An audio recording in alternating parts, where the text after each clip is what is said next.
Blessed are you, Yahweh, the name of Yahweh Shai that gives to us the Sabbath in peace. Thank you, so be it. Read everything. The Alim Ma'asharai Machat, Psalms 121. Anya Harayim Mayim Yet Oh Hariam Mayan Yabawa Isaiah Yabawa Mayahu Shamayim Warataza La Yanathan Lamawat Ragalia Yela Yanawam Shashwa Marka Hane La Yanawam Wala Aishan Shashwamar Yashrale Yahweh Shamaria Yahweh Tazalia Ayub Yim Yawamam Hashamash La Hakaya Wayarak La Balayela Yahweh Yashamari Makab Ray Yashamar Napasha Yahweh Yashamar Hawalakya Wapawayad My Thay wa Aid I Willam Basham Yahweh Shai for what a man. Psalms 121. I will lift up mine eyes to the hills from whence cometh my help. My help cometh from the Lord which made heaven and earth. He will not suffer thy foot to be moved. He that keepeth thee will not slumber. Behold, he that keepeth Israel shall neither slumber nor sleep. The Lord is thy keeper, the Lord is thy shade upon thy right hand. The sun shall not smite thee by day, nor the moon by night. The Lord shall preserve thee from all evil. He shall preserve thy soul. The Lord shall preserve thy going out and thy coming in from this time forth and even forevermore. Amen. Shema Yasharallah, Hero Israel. Shema Yasharallah, Yahweh, Eloheinu, Yahweh, Echad. Shema Yasharallah, Yahweh, Eloheinu, Yahweh, Echad. Shema Yasharallah, Yahweh, Eloheinu, Yahweh, Echad. Deuteronomy 6 and 4. Hear, O Israel, the Lord our power is one Lord. Amen. Tapala Yahweh, the Lord's Prayer. Abiyanahu Shabbat Shemayim Kodash Hayya Shamka Yahweh Malakwavka Taba'a Ratazawanka Hayya Aisha Barataza Kabashamayim Natanlanawa Lakham Yawam Zad Wasalaklanawa Kabawat Nawa Kasalach Nawa Kabawat Yanawa Wala Abiyarnawa Al Nasayawan Above Awashinawa Murray Kaya Laka Amalakwa Wa Allah Wa Thapara Why Walam Maman. Matthew 6 and 9. After this manner, therefore, pray ye, our Father which art in heaven, hallowed be thy name. Thy kingdom come, thy will be done in earth as it is in heaven. Give us this day our daily bread, and forgive us our debts as we forgive our debtors. And lead us not into temptation, but deliver us from evil. For thine is the kingdom, and the power, and the glory forever. Amen. Amen. Ha'aishara Matazawah, the Ten Commandments. La'ab, Yahayab, Lakab, Alahayim, Akarim, Alapanyat, La'ab, Thaishad, Lakab, Paso, Wala'ab, Thaibadam, La'ab, Talakwakaf, Shamwab, Yahawab, Alahayaka, Lashawab, Zakab, Af, Ayawam, Hashabaf, Lakodashwad, Kabad, Abiyaka, Wa Amaka, La'ab, Daratazak, La'ab, Tana'ab, La'ab, Daganab, La'ab, Dainad, Shakur, La'ab, Bachamad, Ko, Asherah, Lara'ika, Aman. Exodus 20 and 3. Thou shalt have no other gods before me. Thou shalt not make unto thee any graven image or any likeness of anything that is in the heaven above, or that is in the earth beneath, for that is in the water under the earth. Thou shalt not bow down thyself to them, nor serve them. For I, the Lord thy God, am a jealous God, visiting the iniquity of the fathers upon the children unto the third and fourth generation of them that hate me, and showeth mercy unto thousands of them that love me and keep my commandments. Thou shalt not take the name of the Lord thy God in vain, for the Lord will not hold him guiltless that taketh his name in vain. Remember the Sabbath day to keep it holy. 6 days shalt thou labor and do all thy work, but the seventh day is the Sabbath of the Lord thy God. In it thou shalt not do any work, thou, nor thy son, nor thy daughter, thy manservant, nor thy maidservant, nor thy cattle, nor thy stranger that is within thy gates. For in 6 days the Lord made heaven and earth, the sea and all that in them is, and rested the seventh day. Wherefore the Lord blessed the Sabbath day and hallowed it. Honor thy father and thy mother, that thy days may be long upon the land which the Lord thy God giveth thee. Thou shalt not kill, thou shalt not commit adultery, thou shalt not steal, thou shalt not bear false witness against thy neighbor, thou shalt not covet the neighbor's house, thou shalt not covet the neighbor's wife, nor his manservant, nor his maidservant, nor his ox, nor his ass, nor anything that is thy neighbor's. Hashem Yahweh Shah, the water, Amen. Amen. Shabbat, be seated.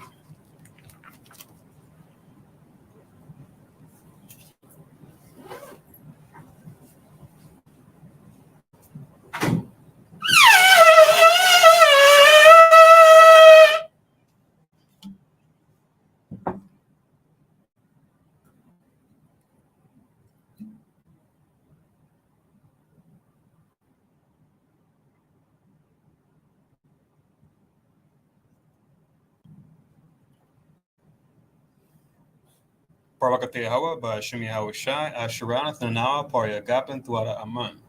La Yahweh, Ba'ashem Yahweh Shai, Av, Yasha Allah.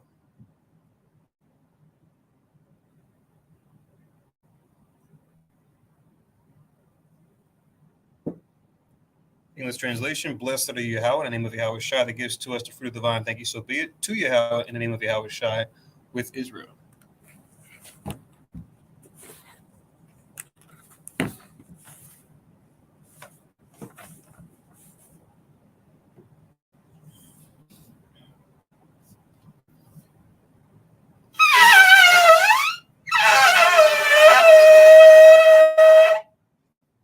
Amadwa, Panuwa Jerusalem, stand and face Jerusalem.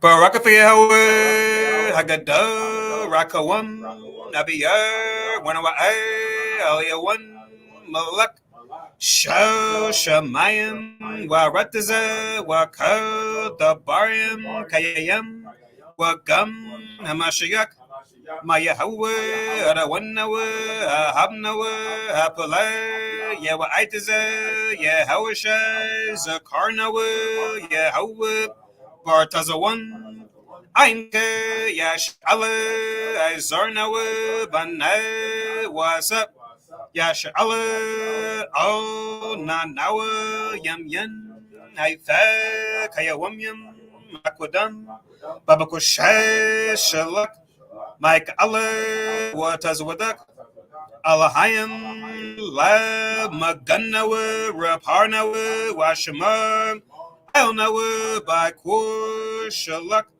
Haruka, Shal, Yawashai, Lanawa, Lamadnawa, Rabiam, Kakama, Thabawana, Wadaif, Shal, the Barka, Basham, Yahushai, for water, Thum Yad, Why Willam, Aman. English translation.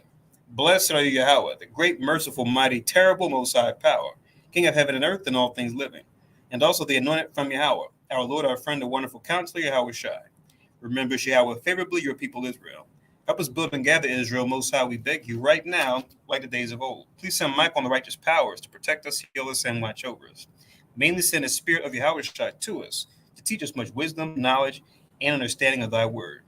In the name of Yahweh Shai, thank you, always and forever, so be it. Repeat the Hebrew only. Blessed are you, Yahweh, in the name of Yahweh Shai that gives to us the law. Barakateh Yahweh, Ba'ashem Yahweh Shai, Asherah, Nathan Lanawa, Hatharat, Blessed are you, Yahweh, in the name of Yahweh Shai that gives to us light to see. Barakatah Yahweh, by Hashem Yahweh Shai, Asherat, Nathan Lanawat, Award, La Rawat. Blessed are you, Yahweh, in the name of Yahweh Shai that gives to us the ram's horn to call the people. Barakatah Yahweh, by Hashem Yahweh Shai, Asherat, Nathan Lanawat, Karan, Hayel, La Korab, Ha'aim. Blessed are you, Yahweh, in the name of Yahweh Shai that gives to us the olive oil to anoint Israel. Barakatah Yahweh, by Hashem Yahweh Shai, Asherat, Nathan Lanawat, Hasheman, Zayef, Lamashak, Yasha Allah. Yeshabah, be seated.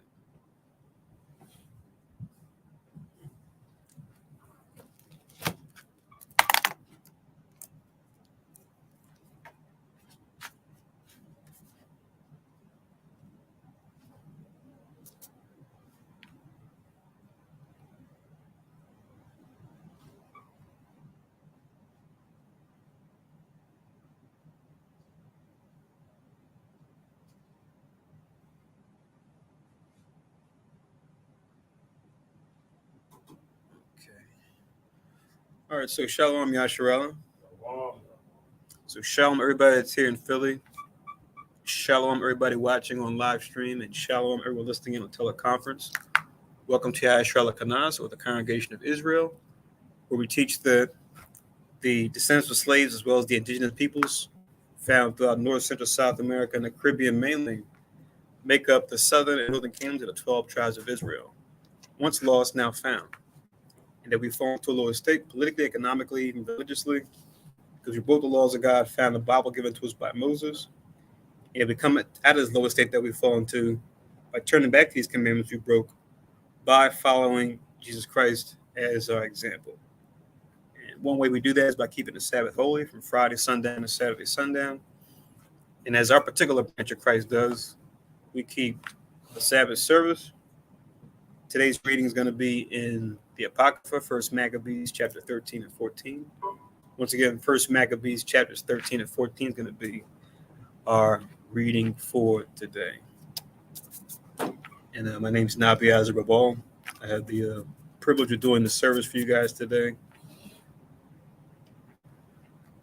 Just write down for your notes that according to the Gregorian calendar,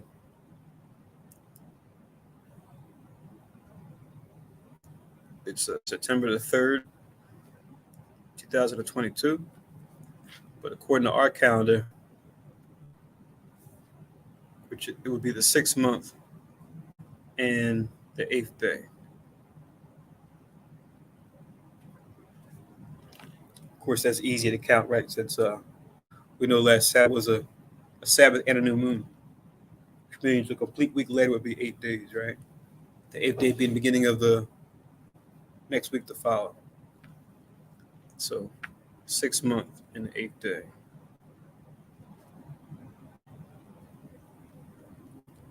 So last we read in 1 Maccabees, we saw how through trickery we had a certain figure.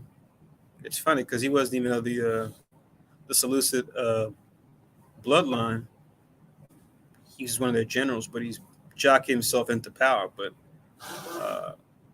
Tryphon, actually entirely his entire first title being Deodatus Tryphon, which we'll get some background information on him.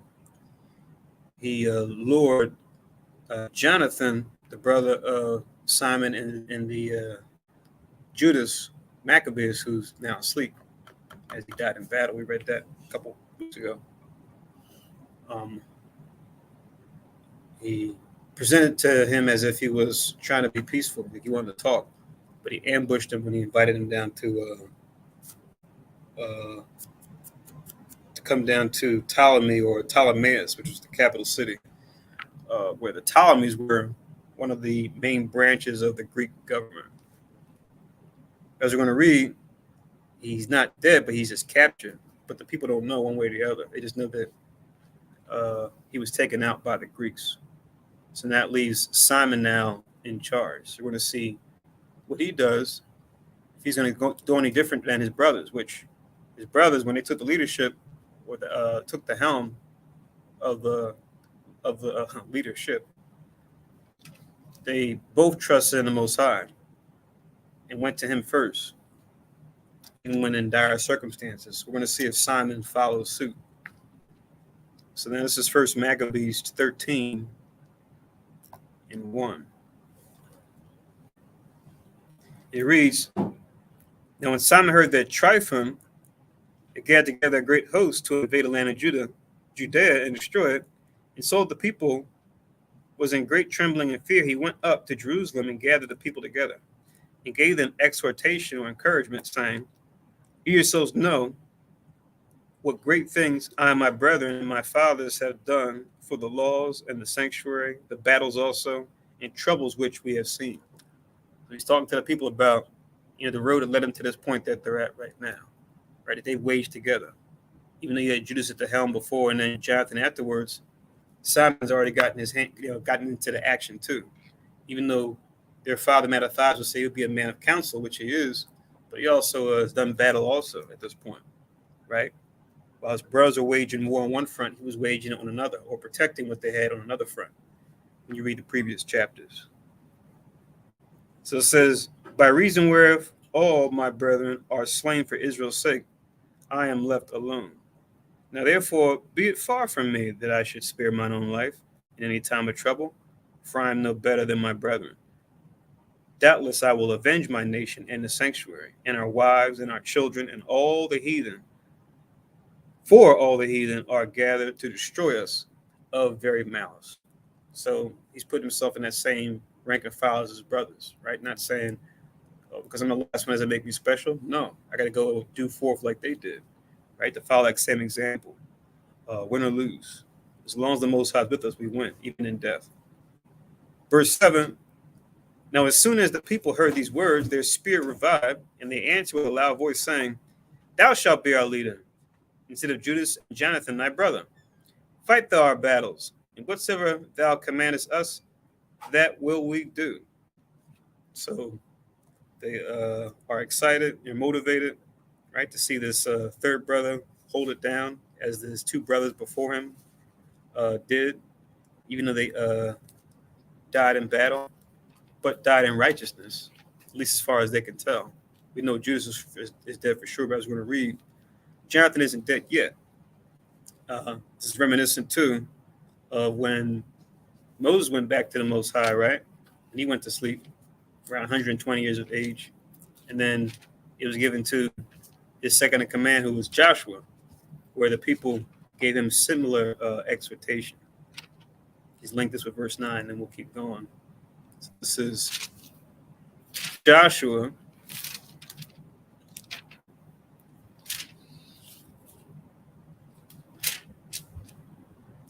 chapter 1. I'm just going to read 16 to 18. So Joshua chapter 1 and verse 16, it reads, "And they answered Joshua, saying, All that thou commandest us, we will do. And whithersoever thou sendest us, we will go." Verse 17 says, "According as we hearken unto Moses in all things, so will we hearken unto thee. Only the Lord thy God be with thee, as he was with Moses." Then 18 says, "Whosoever he be that doeth rebel against thy commandment, and will not hearken unto thy words, in all that thou commandest him, he shall be put to death. Only be strong and of a good courage." Right? So they're encouraging him to go forth, right? And that we'll follow your lead, right? As we know you're going to follow the Most High's lead, as Moses did. Because Simon had a righteous track record even up to this point, as did Joshua at this point, in Joshua chapter 1. So back to First Maccabees 13. Now we're in verse 10. First Maccabees 13 and 10. "So then he gathered together all the men of war and made haste to finish the walls of Jerusalem, and he fortified it round about. Also, he sent Jonathan the son of Absalom, and with him a great power to Joppa, who casting out them that were therein remained there in it. Right? So this isn't the same Jonathan as his brother. This is another Jonathan. But it says send to Joppa, right? Because we have still had some skirmishes over there on the west side. Today they call it the West Bank. You look on maps as far as where Joppa is. Speaking of which, we usually make a reference to this online Bible atlas. Let me share that real quick, just so that you can see. And then later on, I'll share with you guys Wikipedia article dealing with Tryphon as well as Demetrius. So let me add this real quick. Let's see. Oops, wrong one.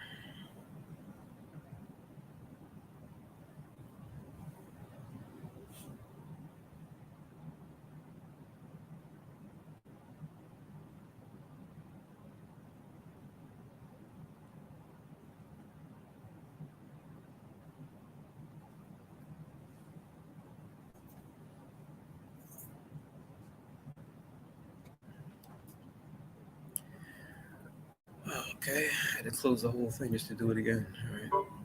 So now this is the map that we usually were using to see where these different conflicts were taking place. This is number 93 on this Bible Atlas. It says Jewish expansion under the Hasmonean dynasty. So now we got this is the one I want. Okay, here we go. Here's what I want. This one. 92. 93 we'll touch on a little bit as we go forward into history. So right here we see around 142 BC. I try to zoom in on it 200%. Simon succeeds Jonathan and returns independence to Judea. So this is right around this area here. And then we're going to be reading about these places here on the coastline. If you look up here, this is where Joppa is, to your upper left-hand side. So as you can see, these are cities along the coastline. So fighting back and forth between Jerusalem along all the way over to the coast on the far west side. That's today they call it the West Bank. Right? Remember, in ancient times, we used to fight with the Philistines over that region because they inhabited there. Philistines being cousins to the Egyptians, right? Another Hamite family. Okay. So now let's get back to the reading. So first Maccabees 13.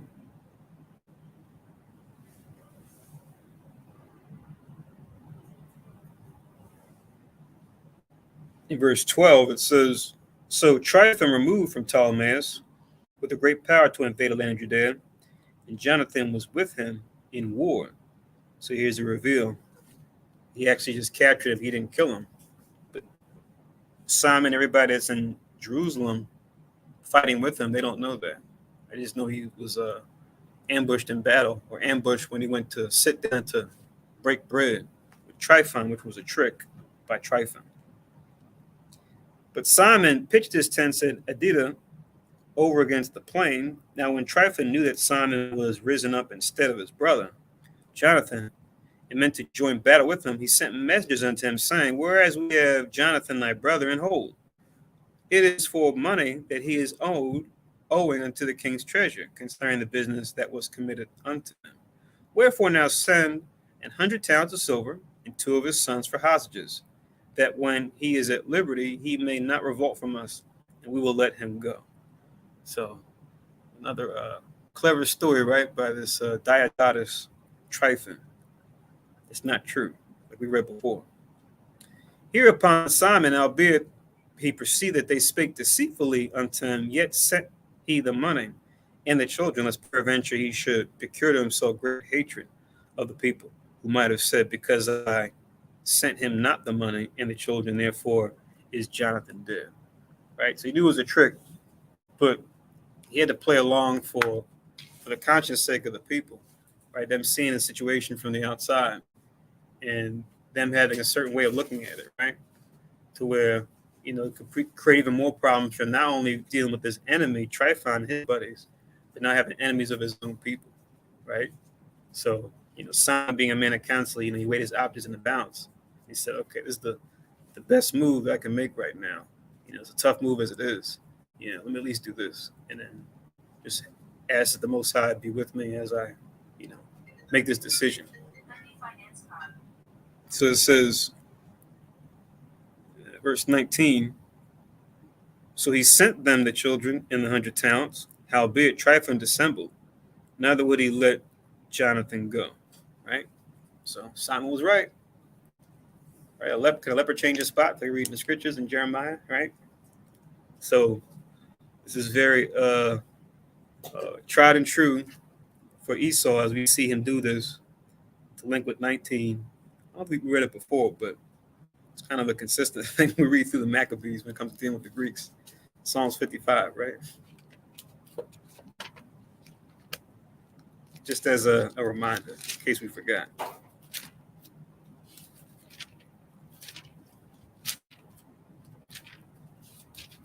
And always remember, too, don't get it, but just remember Romans 15:4, which tells us things written aforetime, written for our learning, we through patience and the comfort of the scriptures might have hope. So when it comes to dealing with the other nations, always remember how they are, right? And always remember and be motivated and trust that even though we have to deal with them, especially now since they have rule over us, that the Most High can what? If it be his will, remote control them to make our lives easier, right? We have to go through and handle some kind of business or get something done, right? As he's done for us even at these times in some cases. But if not, then, we'll, at least at that time, we'll meet them in battle. But the hope was that we could have some kind of relationship with them so that we could live in peace, as we're going to see with Simon going forward. So Psalms 55, 19 to 21. Psalms 55 and 19, it reads, God shall hear and afflict them, even he that abideth old, Selah, because they have no changes, therefore they fear not God. He hath put forth his hand against such to be his peace with him. He hath broken his covenant. Right? It's going to tell the wicked function, right? And how they operate. And God forbid we take on this spirit ourselves as Israel, which we had before and we had now. The words of his mouth were smoother than butter, but war was in his heart. His words were softer than oil, yet were they drawn swords. So we see this Diadatus Tryphon wearing his hat very well, right? Where he says one thing, but then his intent is something else. That's Psalms 55, 19 to 21. Classic scripture about what to expect when we deal with the wicked and the heathen in general, but the wicked certainly. So back to 1 Maccabees 13, now in verse 20. After this came Tryphon to invade the land and destroy it, going round about by the way that leadeth unto Adora. But Simon and his hosts marched against him in every place, wheresoever he went. Now they that were in the tower sent messengers unto Tryphon, to the end that he should hasten his coming unto them by the wilderness, and sent them victuals or food or provision. Wherefore Tryphon made ready all his horsemen to come that night, but there fell a very great snow, by reason whereof he came not. So he departed and came into the country of Gilead, but it's just a variation of Gilead, right? So you see here the Most High even used the elements, right, in Simon's favor, thank goodness, right? That he would leave just due to the inclement weather, right? Because it's not the best campaign to wage war during inclement weather. We have different examples in history of soldiers that did that to their dismay, and generals that did that, and if they were successful, they were definitely remembered. Like they always talk about that when it comes to Hannibal Barca, right? Or Hannibal the Blessed, as they call him, son of Hamilcar, right? the man who they even remember to this day, the man who almost, took out Rome before their time, right? Before they had their time to shine, which was actually, I think, before this time they were reading here, right? We talk about the first, the second, and third Punic War starting in the 200s BC, whereas here we're in the hundreds BC, right? Around the 140s to be exact. But they still talk about him in military colleges to this day, right? As far as him taking his soldiers over the Alps, coming down into Italy, coming from the other side, dealing with a lot of high altitude, inclement weather, rough terrain, but still pulling it through and achieving it, right? Which was like, you know, uh, unspoken of, right? Like an amazing feat, in those days. And even still, when we look back, we will look back on it, right? To say, wow, what audacity, because little generals will say, I'm not doing that. The logistics that go into that and everything I might consider, possibly lose to wage a campaign like that over that kind of rough terrain. Mm-mm. But he did it, and even though he did lose, he still had enough to go down Italy and almost take over Rome. So it's one of those things in history where anytime they talk about it in the History Channel, they might try to they tend not to try to whitewash him that much, even though we know, even they'll acknowledge, okay, he was man of color. They will go into the Carthaginians as far as who they actually were, which they were actually just Hebrews. They were living in North Africa, had a kingdom set up, right, for the most part. Even though they may not have been following the commandments altogether, it's kind of a mixture of the commandments along with other customs, but they were our people. But yeah, they'll always talk about it, kind of be nervous about it, like, oh my God, I can't, you know, we have to admit to the fact that this guy almost took us out. But then we have what we always talk about at camp, right? Leo Scipio Africanus, right? Who the continent of Africa now has his name because he was one that was ended up being victorious eventually, during the second and third Punic War because they lost the first one, to then beat Hannibal's forces back and then take over North Africa and those other provinces that you see on Roman Empire maps that covered the span of the northern part of Africa. So, like it tells us in Psalms 49 and 11, right? They call the lands after their own names. So when they conquer, they'll put their stamp down and put their name on it. And that's what you do, right? When you have power, when you have dominion. We even did the same thing, right? When we took over Canaan, changed the name for whatever the Canaanites gave it, and we gave it our own name for whatever reason, whatever was going on. We gave it our own name for our own significance. That's why you'll see in the scriptures it'll say, city called this, give it a Hebrew name, but it'll say, but it was called Kirjath Arba or Kirjath Sefer before time, right? Which was like, anytime you see Kirjath in those Canaanite cities, that just means city of whatever, right? And then, right. Another example. I know you guys went into that a month ago when you were going into the Joshua, because we were reading through that before Samuel, right? So yeah, not to make a big tangent, let's head back into this history. But I just thought about that when we talked about him leaving on the mean season. I thought about Hannibal going into Italy at an unopportune time, but he achieved surprise against his enemy because they just no one ever thought he would have the audacity to do that.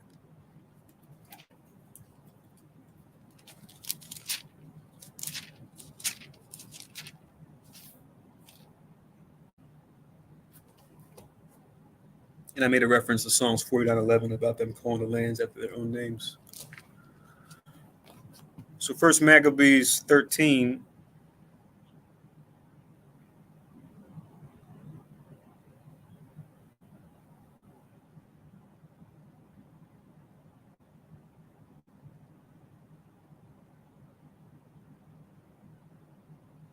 And 23. There you go. I was trying to find it. And when he came near to Bascama, he slew Jonathan, who was buried there. So he ended up killing Jonathan. I guess he said, yeah, can't really use him as a playing card anymore. Let me just take him out. Took out our brother, our leader. Afterward, Tryphon returned and went into his own land.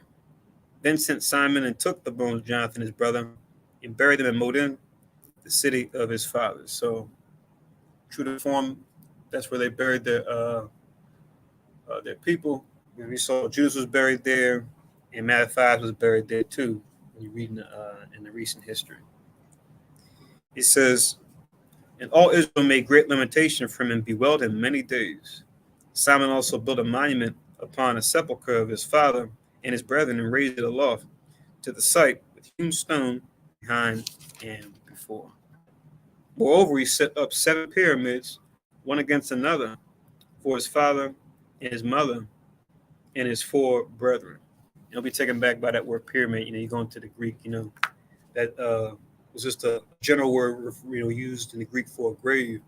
Didn't necessarily have to have the shape that we see, as far as the way the Egyptians did theirs, right? Because remember, they, in their language, had their own name for what they called tombs, versus what the Greeks called tombs.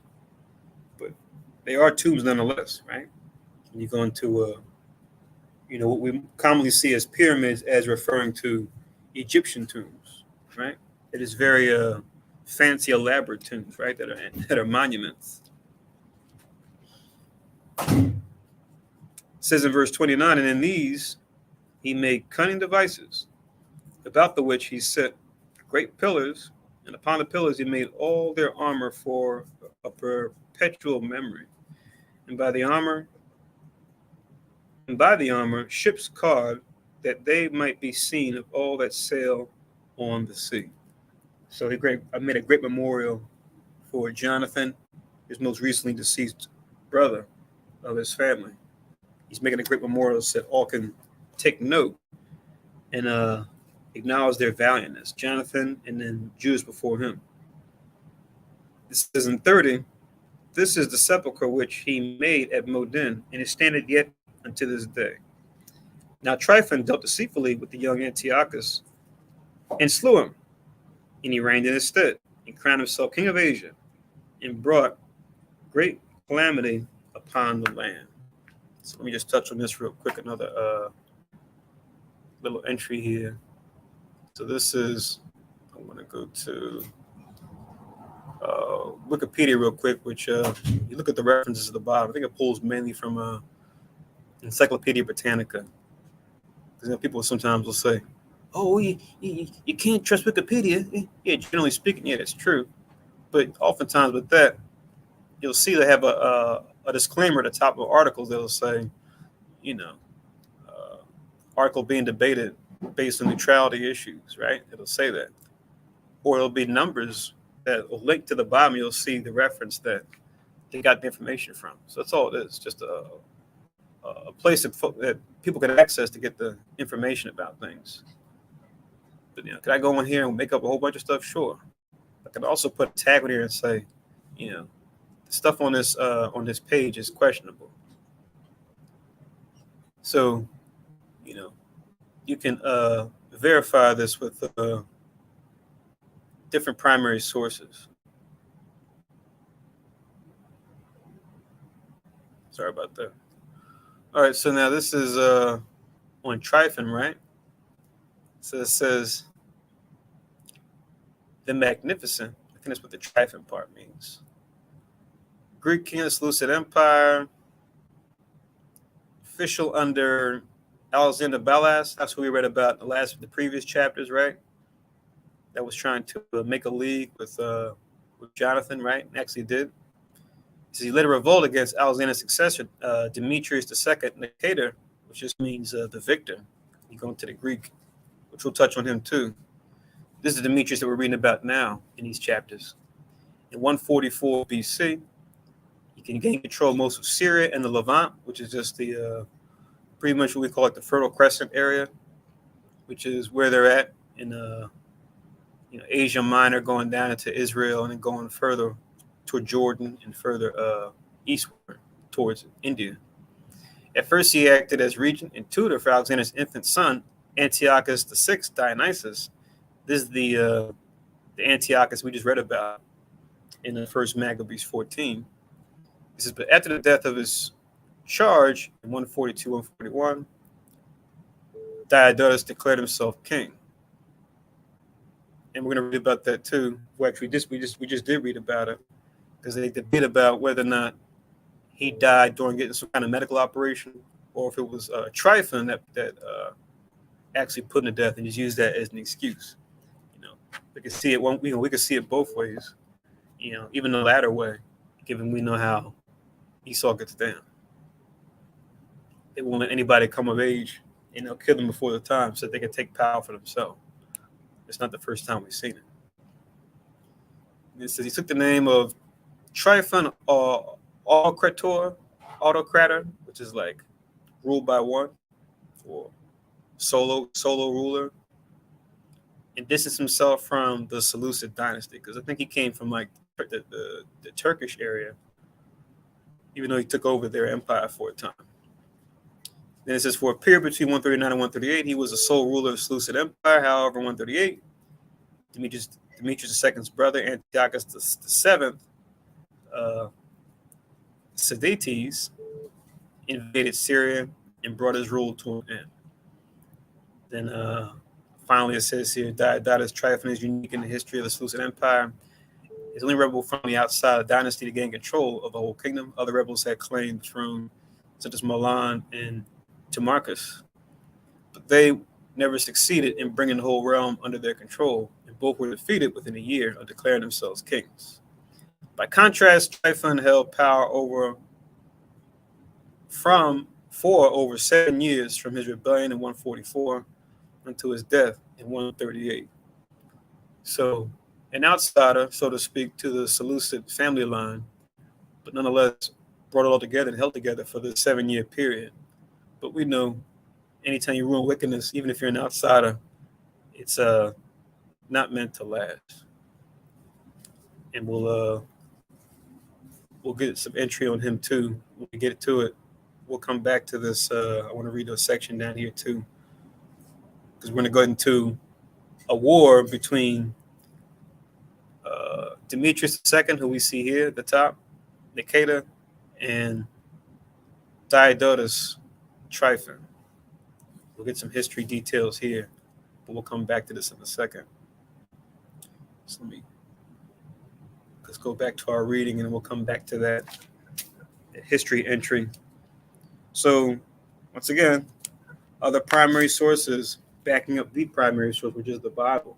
A lot of folks don't look at the Bible that way. They just say the Bible's a book of fairy tales, but no, this is a historical record, and our record coincides with their records. I'll go back to that article once we get into chapter 14. Let me read on. It says,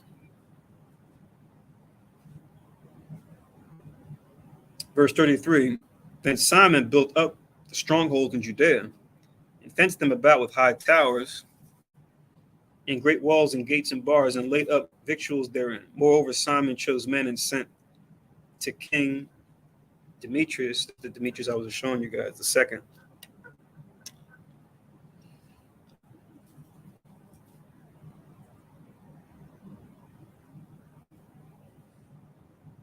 to the end that he should give the land in immunity, because all that Tryphon did was to spoil, right? So trying to make an immunity from them, in good faith, to say, look, this Tryphon guy, I'm not like him. Let's try to get on good grounds, right? And try to make amends for whatever damage he may have caused you guys, conflict and him killing your brother and everything else. Trying to do it in good faith, at least to make, at least for it to appear that way. Unto whom King Demetrius answered and wrote after this manner: King Demetrius unto Simon the high priest and friend of kings, as also unto the elders and nation of the Jews, sendeth greeting. The golden crown and the scarlet robe which he sent unto us, we have received, and we are ready to make a steadfast peace with you, yea, and to write unto our officers to confirm the immunities which we have granted.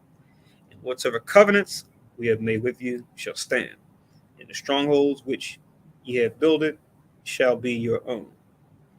As for any oversight or fault committed unto this day, we forgive it, and the crown tax also which ye owe us, if there were any other tribute paid in Jerusalem, it shall no more be paid. So it looks like Demetrius the second here, just like his father, the first Soter, are once again trying to make and try to establish that good relationship with the Jews, which we saw before Alexander Balas was taking out the picture. He kind of got in front of that, right? He kind of won the Jews' favor. But now we got him out the way. Now we got, him and Tryphon kind of going head to head. He's trying to see if he can win their favor, where maybe his father couldn't. It says, verse 40, and look who are meet or right among you to be in our court. Let them be enrolled, and let there be peace betwixt or between us. Thus the yoke of the heathen was taken away from Israel in the 170th year, as going into the reign of the Greeks, right? Because every empire will measure time oftentimes based on the beginning of their empire, right? You'll see that in the history. Going back to when Alexander first came into power. Then the people of Israel began to write in their instruments and contracts. In the first year of Simon the high priest, the governor and leader of the Jews. In those days Simon came against Gaza and besieged it round about. He made also an engine of war and set it by the city, and battered a certain tower, and took it. And they that were in the engine leapt into the city, whereupon there was a great uproar in the city. So we had these engines that were kind of like these big carts we built that would man soldiers. And oftentimes we would have ladders on these things. They would take the ladders and then put them against the city wall that was high up to protect the people inside. They would climb the ladder and then go into the city, right? You might see that if you look at any like documentaries, like any old war films, or even certain fantasy films. Like no one kind of comes to mind. The Lord of the Rings. I think it might have been the second one. They were trying to get into that city that was like walled off. You see them get the engines of war, put them against the wall, and the ladder going up so they can climb up the ladders to get into the city. That's a terrible campaign. It's very difficult. It's very costly, kind of like going through fighting in cold weather or traveling through a high elevation, places with high elevation that we talked about with Hannibal. Those are horrible campaigns from a logistic standpoint. And like in that movie, you hear that happen in history sometimes, but not a lot. Though besieging walled cities can be very tough, difficult, costly, and very consuming of time and resources. Anyway, it says, and they that were in the engine leapt into the city, whereupon there was a great uproar in the city, insomuch as the people of the city rent their clothes and climbed upon the walls with their wives and children, and cried with a loud voice, beseeching Simon to grant them peace. And they said, deal not with us according to our wickedness, but according to thy mercy. Right? So they made a plea with Simon, right? Since he's trying to get him up out of there. He got him surrounded. Let it be according to your mercy, not according to our wickedness. Yeah, we deserve to be punished, but be merciful, right? It's making me think a little bit too about we always laugh at that scene, right, in Samuel, when when King Saul captured Agag, right, the king of the Amalekites, and then he's in war by them after Samuel says what he says to Saul about not putting them all to death as commanded. And you have King Agag coming over to Samuel saying, surely the bitterness of death is past, right? The war is over, right? You won, right? Let bygones be bygones, right? And Samuel's like, nah, gotta finish the job, pretty much. He gives him a swift judgment, right? How does he say? He says, just like your mother made, just like you made mothers childless, now shall your mother be childless among women. And it says he hewed him in pieces before the Most High at that place. I said, wow. We talk about, righteousness. You don't think about, righteous killers, right? But yeah, you have the righteous patriarchs that were killers, not murderers, but killers nonetheless, especially when it came to situations of war or conflict, right? We killed too. But, as far as murder, no, that's different. Yeah, I just want to read Exodus 9:27. As it said, deal not with us according to our wickedness. So Exodus 9:27. And Pharaoh sent and called for Moses and Aaron and said unto them, I have sinned this time. The Lord is righteous, and I and my people are wicked. Nice parallel. So link that with First Maccabees 13:46, Exodus 9:27.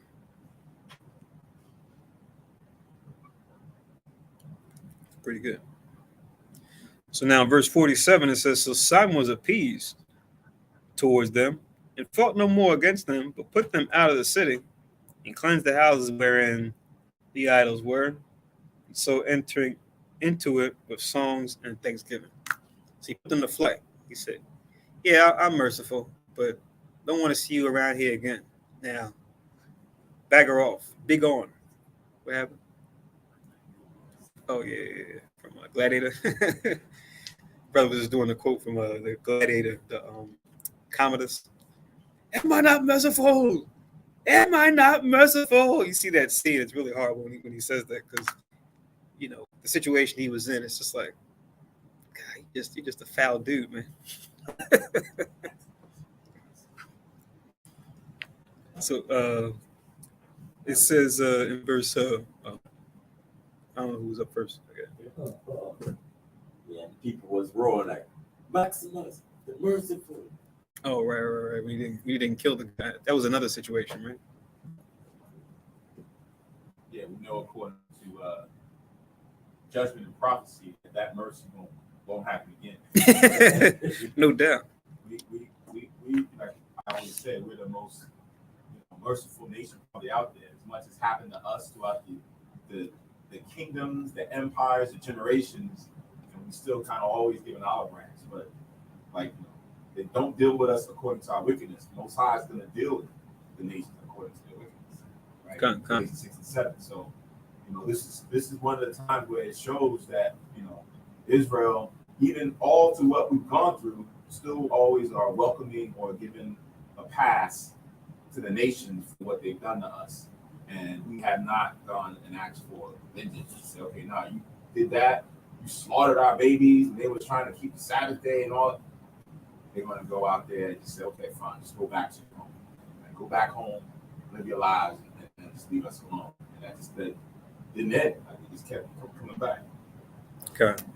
As you see it even to this day, right? In our confusion.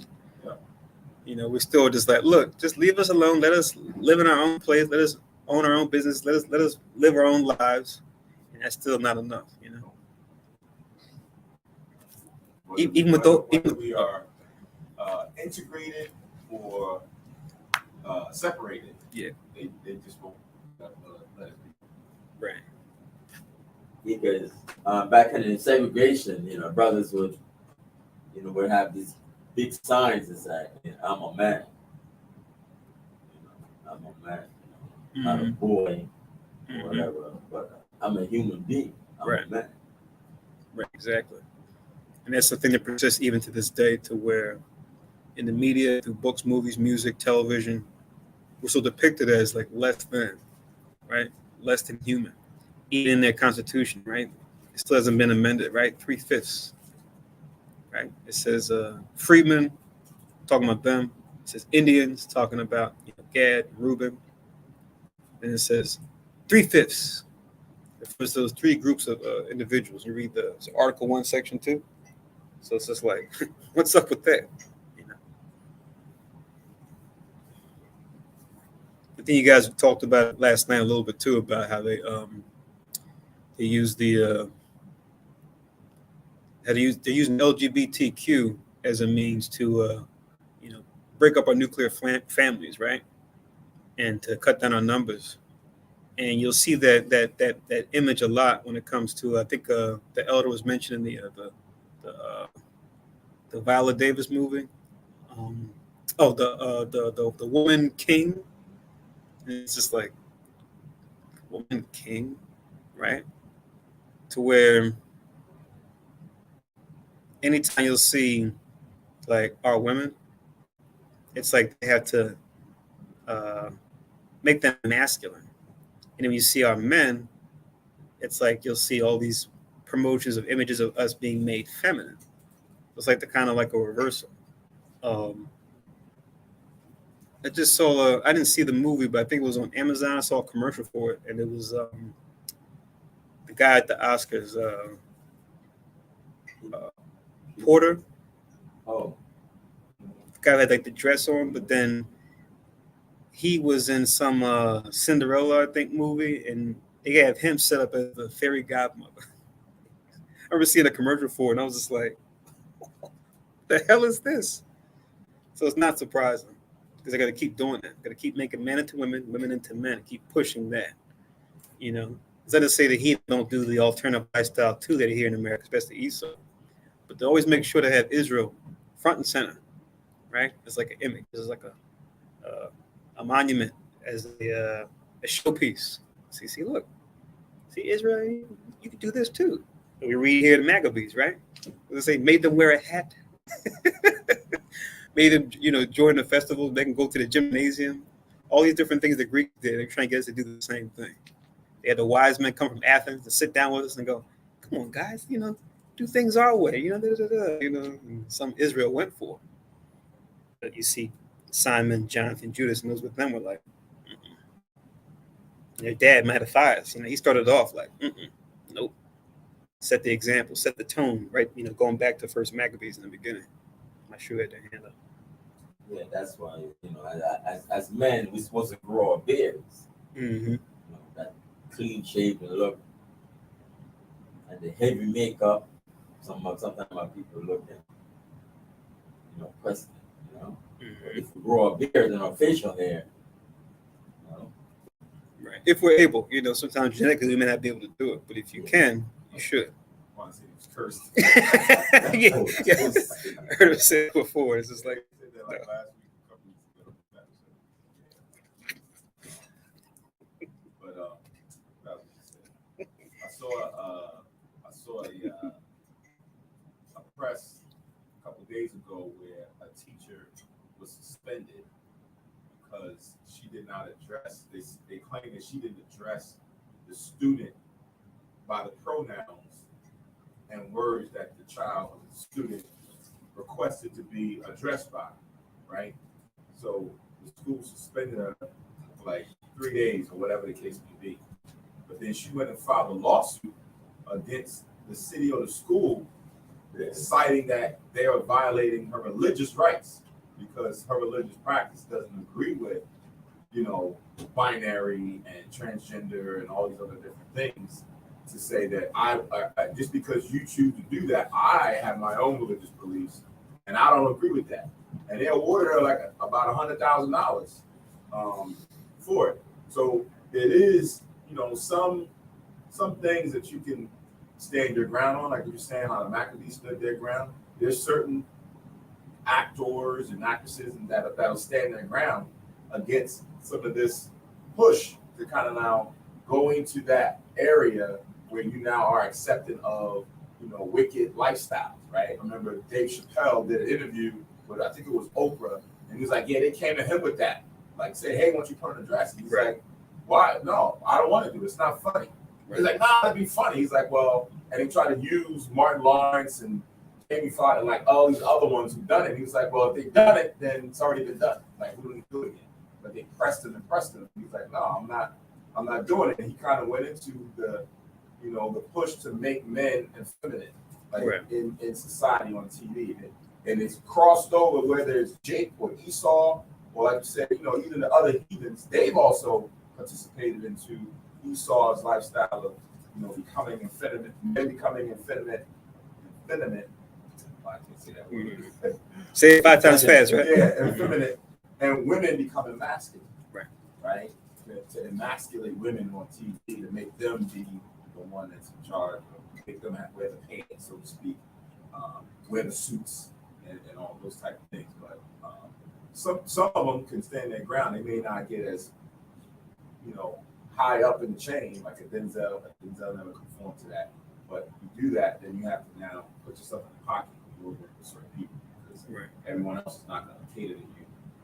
putting you in certain things because you're not conforming to the status quo, right? But Yeah, you definitely see like you're talking about some different movements, and it's like a lot of it's kind of like homegrown. People have like a so-called Christian conservative type background. You see different groups like making their own movies, doing their own productions, you know, and kind of like doing their own like Kickstarters and stuff, create, books, movies, music, television, comics, stuff like that. That kind of more traditional, that are, as they say, anti-woke. So you kind of see that brewing in different areas. Hmm. So back to first Maccabees. Let's continue on. But it's funny because even look at the so-called Christian conservative thing. It's like they're just getting closer back to what the scriptures already said anyway. Which is, this is the true right. This is the extreme right, the righteous. You know, this is what it means to be conservative, right? When we talk about nations and inheritance and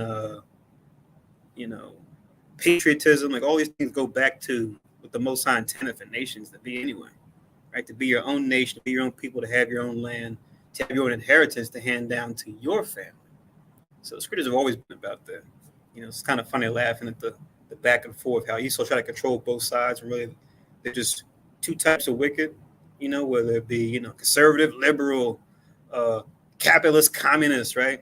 All these different dichotomies they try to create to pit them against each other, living by the sword, like Isaac said. But in the end, you look at both of both of these systems set against each other. You really get into it. It's like you'll find the truth is somewhere in the middle with a lot of these different movements that they have. But if you don't know the scriptures, you won't be able to pick out one from the other. Like I said, they'll try to set one side against the other when they're both corrupt. Oh, I forgot one.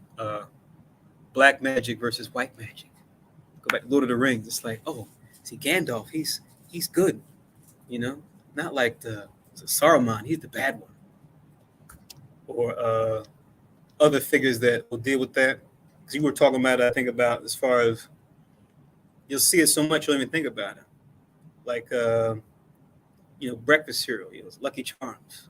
Lucky Charms, right? You look on it, it's like dealing with, you got left-handed stuff on that, but it's supposed to be a cartoon. It's cute, it's funny, or even cartoons, we grew up with like those Masters of the Universe, Thundercats, stuff like that. It's like, oh, wow, this is exciting. When you go into it, it's like, yeah. And by the power of Gray Skull, what? You go into it, it's like, it's wicked as hell. What's that dealing with? And you got the one from Thundercats, changes the king form into Mumra, right? So it's like he's calling upon spirits, necromancy, all this other stuff. So you'll see that. And with the younger kids, they got Harry Potter and Umbrella Academy and the other shows like that kind of carry that torch of pseudoscience mixed with like mysticism mixed with witchcraft.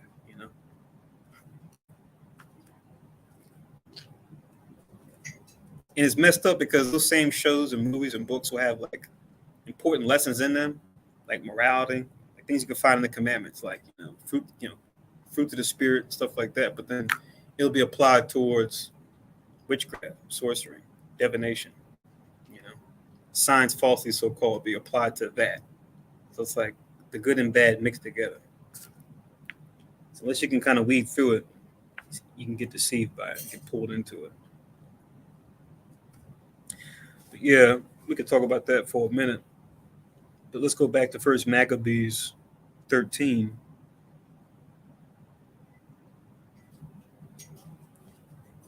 I'm in 49. It says, they also, the tower in Jerusalem, were kept so straight that they could neither come forth nor go into the country, nor buy nor sell.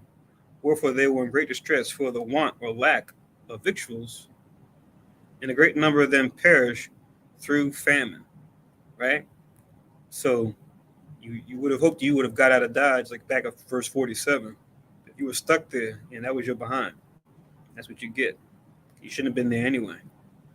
But that's what happens when Israel goes off. Most High allowed a heathen to come in and take us over, right? That's the version of the Most High putting us over his lap and giving us a spanking, right? We don't want to listen. It says, Then cried they to Simon, beseeching him to be at one with them, which thing he granted them.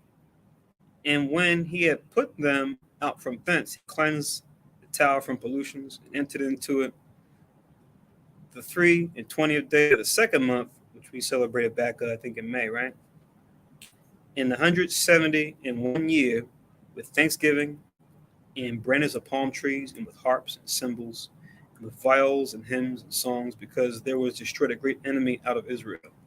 He ordained also that that day should be kept every year with gladness. Moreover, the hill of the temple that was by the tower he made stronger than it was, and there he dwelt himself with his company. Right, this is what we call the Day of Simon, right? Which we keep in the springtime, is when this happened. And when Simon saw that John his son was a valiant man, he made him captain of all the hosts and dwelt in Gazarim, right? And you go into this John, which we'll touch on him in the history going forward. This was John Hyrcanus, right? Who was part of what they call the Hasmoneans. That's what they're referred to in history. You look up Hasmonean or Hasmonean dynasty in any of the histories. It's talking about Mattathias and his sons and those that came after them, right? They had power around this time leading up to the time of Christ, which is just about a century and a half away. So it's not too far off. So now in 1 Maccabees 14 and 1, it says, now in the 112th year, King Demetrius, once again, the second Demetrius, Nicator, gathered his force together and went to Media to get him help to fight against Tryphon. But when Arsaces, the king of Persia and Media, heard that Demetrius was entered into his borders, he sent one of his princes to take him alive, who went and smote the host of Demetrius, and took him and brought him to Arsaces, by whom he was put in war. Right? So history in the scriptures, and like I was mentioned before, let's go into the other primary source, just as a backup for what the scriptures have already said. You go into the history behind Demetrius II Nicator. It says this. Let me pull this up real quick. Get that tab open. It won't let me share two tabs. I have to always close it, go back into it again. All right. I want to share this tab. Okay, good. Make sure you guys can see it. Okay, good. So now this is for Demetrius II Nicator, right? I'm going to jump down towards the bottom where it says, I'm going to read the first part and jump down. So his surname means victor. This Nicator he put on after his name. He's one of the sons of Demetrius the first Soter, who was the first Demetrius we read about, going back to Judas and Jonathan's time. His mother may have been Laodice V, and was the case with his brother Antiochus the seventh, Sidetes. He ruled the Seleucid Empire for two periods, separated by a number of years of captivity in Hyrcania and Parthia. That's where as we just read about in 1 Maccabees chapter 14, when it says he was put in war. We're going to get into Parthia, what this Parthia represents. First, from September 145 BC to July, August 138 BC. This is the time frame we care about. We're reading 1 Maccabees 14 is dealing with this time period here. It says, and again from 129 BC until his death in 125 BC. That happens later. Let's get to this time period. It's 145 to 138 BC. That's what we care about. Let me jump down. So it says rebellion of Diodotus. It's talking about when he fought against Tryphon. That was his name, right? Diodotus Tryphon. So it says here, in order to secure his hold on power, Demetrius had eliminated officials associated with Alexander Belas, which we read about in Maccabees a couple chapters before. One of these officials, the great General Diodotus, fled into Arabia, where he secured the infant son of Alexander Belas to proclaim him king as Antiochus VI Dionysus. Many of Demetrius' soldiers defected to Diodorus out of anger at his conduct or the cuts to their pay. Demetrius was defeated in battle and lost control of Apamea and Antioch to Diodorus. So going into Tryphon, now having the advantage over it, like we're reading here in Maccabees. And it says, numismatic evidence indicates that Apamea was lost in early 144 and Antioch in late 144, early 143. All this around the same time period of when Jonathan died, when Simon took over. Then it says, Demetrius proved unable to retake the capital, instead established himself in Seleucia Perea, right? Antiochus VI died. This is Dionysus. This Antiochus, the one who was the son of Alexander Belas. 142, 141. And Diodorus, or Tryphon, made himself king as Tryphon, right? Division of the kingdom between Demetrius in Seleucia and Diodorus in Antioch persisted. So they were divided at one point. One group had one side, another group had another side as far as certain territories, certain cities. As we're going to see, he's going to fall out of favor and get captured, and then Tryphon's going to be the one to rise up. It says Diodorus succeeded in bringing the leader of the Jews, Jonathan Appius, onto his side. That's Jonathan of the Maccabees, right? But his relationship broke down. Ultimately, Diodorus captured and executed Jonathan, talking about what we just read in the last couple Sabbaths ago, in chapter 12. No, sorry, chapter 13, what we just read. By means of adroit diplomacy and grants of extensive freedoms, Demetrius II was able to secure the Jonathan's brother, Simon Thassi, who's our Simon, as a close ally. We read the letter he wrote to him, right, to grant that league with him. These grants were later seen by the Hasmonean Jewish state as the moment where they achieved full independence. And as you go on to First Maccabees 14, so I'm going to go more into that. And what you have here says, Mithridates, the first king of Parthia, had taken advantage of the conflict between Demetrius and Tryphon to seize control of Susa and Elameus in 144 and of Mesopotamia in mid-141 BC.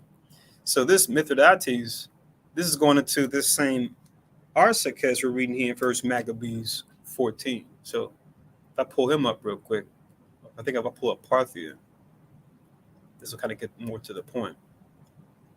So it's Parthian Empire, right? And you see this mentioned in Acts chapter 2 when we had the Day of Atonement. All the Jews were scattered from different places. And you see Parthians mentioned, referring to some of us that probably were scattered here in this empire too. So it says their empire was from 247 BC to 244 AD. Known as the Arsacid Empire, was a major Iranian political and cultural power in ancient Iran, which back then was called Persia. And it gives you the years. It says its latter name comes from its founder, Arsaces I, who led the Parni tribe in conquering the region of Parthia in Iran's northeast, then a satrapy or province under Adragoras, in rebellion against the Seleucid Empire, which is going into who we're talking about now, Demetrius and Tryphon. These guys, they fought against them, but they would have finally get and push them back. Remember, Alexander back then had took them over, but now even during the Greeks' empire, during their decline, you have some of these Persians now taking power back, taking rulership back. It says Mithridates I greatly expanded the empire by seizing Media and Mesopotamia from the Seleucids, which is part of the history here in First Maccabees 14. At its height, the Parthian Empire stretched from the northern regions of the Euphrates, is now central eastern Turkey to present-day Afghanistan and western Pakistan. The empire, located on the Silk Road trade route between the Roman Empire and the Mediterranean basin, and the Han Dynasty of China, became the center of trade and commerce. So they came up during that time of the Greeks' fall and the Romans' rise. They came up as their own empire, right? These Parthians. But there's more details, but I just want to touch on those things, just so we can know when we talk about the Parthian Empire and its Arsaces I, that's the same that they're talking about here when they mention this Mithridates the first, who had pretty much beat back the Seleucid Empire, namely Demetrius and Tryphon. So he pretty much took them fighting against each other, Esau against Esau, to get the advantage. This Mithridates, king of Parthia, or as his other name was, Arsaces. All right, so let's get back to First Maccabees 14. Just a little context there before we read. And remember, we read about Demetrius II, Nicator says that he would have another time to reign, which wasn't as glorious later on. So even though he was put in ward here, he would get freed much later. But afterwards, he kind of had like a bad name. You go into his latter end. You go into this Demetrius II. But just before that happened, this is what led to him being captured. It says in verse 4, as for the land of Judea, that was quiet all the days of Simon, for he sought the good of his nation in such wise as that evermore his authority and honor pleased them well. And as he was honorable in all his acts, so in this, that he took Joppa for a haven and made an entrance to the Isles of the Sea, which I showed you that map earlier. Joppa being on the seacoast westward. So it says he made it into a haven and entrance of the Isles of the Sea. So now people can reside there, and we probably sit trade up from there too. Verse 6, and enlarged the bounds of his nation, and recovered the country, and gathered together a great number of captives, and had the dominion of Gazara and Bethsur in a tower, after which he took all uncleanness, neither was there any that resisted him. Last chapter went into that, while we had the day of Simon. Remember us taking that tower back, that key place that was, kind of went back and forth, and we say, okay, fine, we're going to take this region over and have this tower. Then did they till their ground in peace, and the earth gave her increase, and the trees of the field their fruit. We were talking about this, I think, in the class last night, right? About how the heathen don't do this. So we wonder why, why we have all these droughts and, imbalance when it comes to nature. It's either too hot, too cold, not enough water, too much water, right? Right? You're talking about the rivers drying up. Then along the rivers drying up, you got floods in Pakistan, right? Where it's flooding places where people were living. They showed the drone footage, and it's just like, man, the Elamite Pakistani Elam's getting jacked up right now, man. You see, they got telethons. They have like people doing these telethons, like their leaders trying to get people to donate to them and donate to all the damage that's been done. So it's really a mess, but the reason's always the same, due to the wickedness. It says, where did I leave off? The water. Then did they till their ground in peace, and the earth gave her increase, and the trees of the field their fruit. The ancient men sat in all the streets, communing together of good things, and the young men put on glorious and warlike apparel. So you see all the opposite thing we tend to read about when it comes to Israel. When we're wicked, it talks about the young men mourning, right?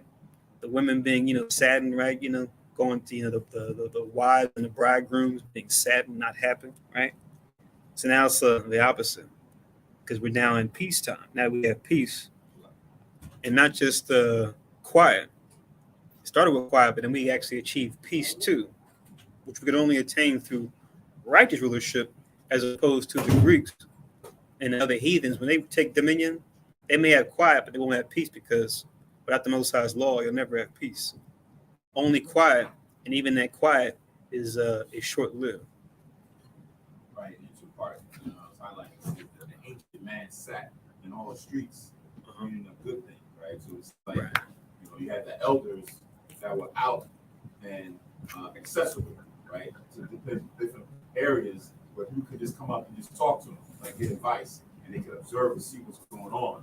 So you got the elders, the ancient men that was within the circuit, and then the young men, as they say, they wore glorious apparel, wore warlike apparel. So now the young ones is coming up, like, in order to take charge and do certain things, but you got the elders. So that kind of keeps the city in balance, where, when we don't have that, when we don't have the ancient with the young ones, that they kind of have that balance where you always talk about it now, where the older generation don't talk to the younger generation, right? That means that there's a big disconnect. But now they don't know their roots and they don't know, they're not getting that guidance. They're just left to just fend for themselves. It's like when things go awry. So this is like showing you when we get things established, how even just having that perfect harmony of the generations coming together kind of puts things in a certain perspective. And even just when it says that were there put on glorious and warlike apparel, right? You ain't, we're not going out there, pants sagging down, and Nah, we put on apparel that represented us, and we was kind of like always on guard, because at this time, it wasn't like everything was all peace. You knew that at any point in time somebody could be coming in and invading. So you kind of had that within the nation, within the cities that we controlled, where we kind of got to a certain level of prominence where things was on the right level. Kind of excellent point. Because it's like the younger generation would have something to look up to, something to appreciate when it comes to the other generation, as opposed to, like you said, now under the curse. Most of the time, the other generation is just like, I just struggle. You got to struggle too, Good luck. It's just like, you got nothing to tell me, nothing to hand down to me, right? That can actually build and continue our growth from, nothing to inherit. That has seeded a lot of animosity, and bitterness, even to where it's like you become, as part of the curse, you become even jealous of your own children, especially if they had some kind of level of success, maybe more than you, and you didn't help them. And it's just like, now they can see even more jealousy. It's just like, it's your own child, If anything, you should want them to succeed and help them along, not have them just fend for themselves, I mean, if you're able to do it without their help, great. But the more the merrier. What says in Ecclesiastes, wisdom is good with inheritance. So it's just like, don't just leave me out there with just with my wits. At least let me have some cards to play with, right? Help me a bad hand. But yeah, good point though. So reading on in verse 10. He provided victuals for their cities and set in them all manner of munition, like you were talking about, because war will come back again. Even though they do have a peace at this point. So that his honorable name was renowned unto the end of the world. He made peace in the land, and Israel rejoiced with great joy. Just to reference what I was saying earlier about the wicked not having peace, best they can achieve is quiet. I'll read this again.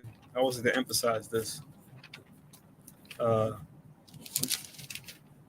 This is Isaiah.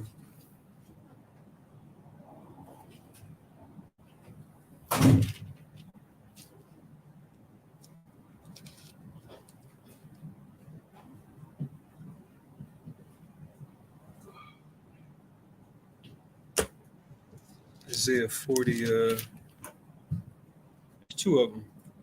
Sometimes I get the chapters and verses mixed up. 47? Let me see.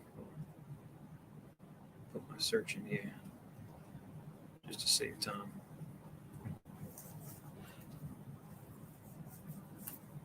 Okay, here we go. 48. 47. 48 and 22.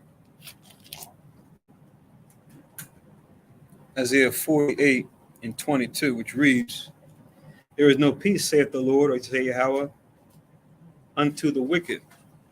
And then the follow-up verse is in Isaiah 57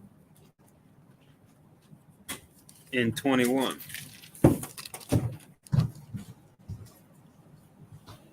Isaiah 57 and 21 reads, there is no peace, saith my God, to the wicked. So emphasis there again. And then another one, and going back to where we started in First Maccabees.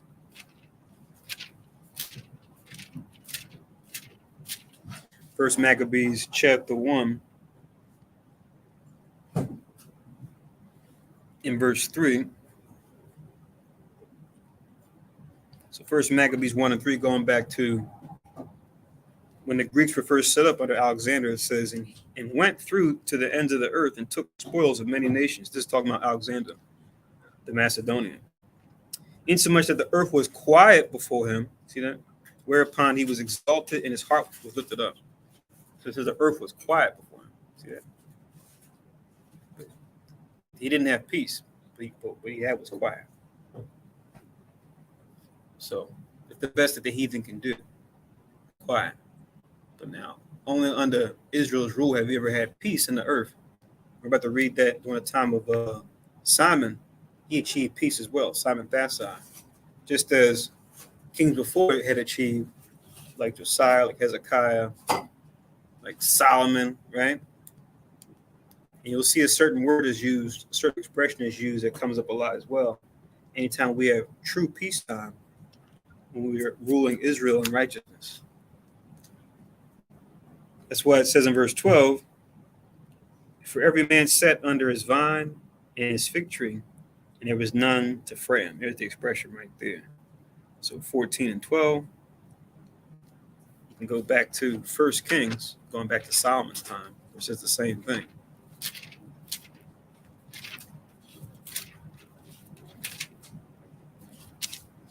Just let us know the way to having peace. It has to be through righteousness and through righteous counsel. First Kings chapter 4, in verse 25, to go with 14 and 12. So 1 Kings chapter 4 and verse 25 reads,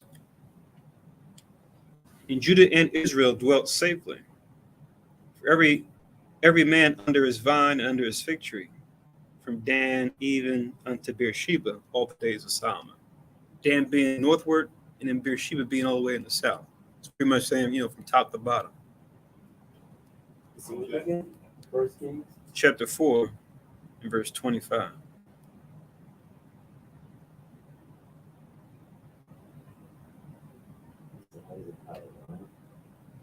No, so that was Solomon. What was the first one you read? No, Solomon.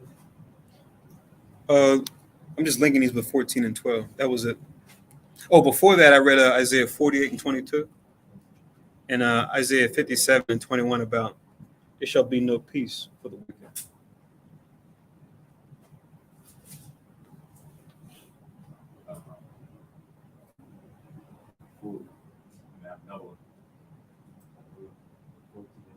Okay. Micah chapter 4. Yeah. Micah 4 and 4.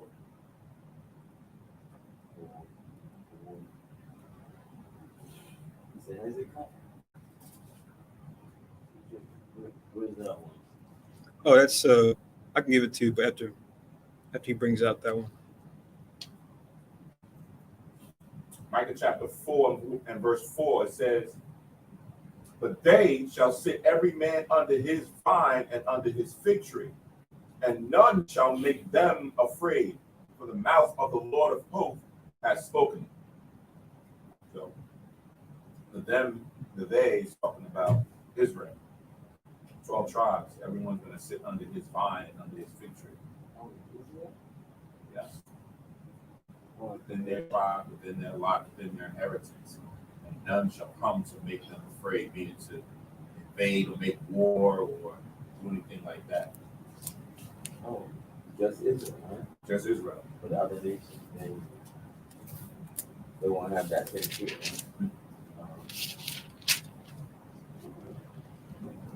They'll get it the more they follow us in our example as we follow Christ. And there's a reference to it, but it's a conversation between Hezekiah and I think the ambassador that came to talk to Hezekiah about surrendering. He's making a reference to peace, and they use this same wording. But this is 2 Kings 18.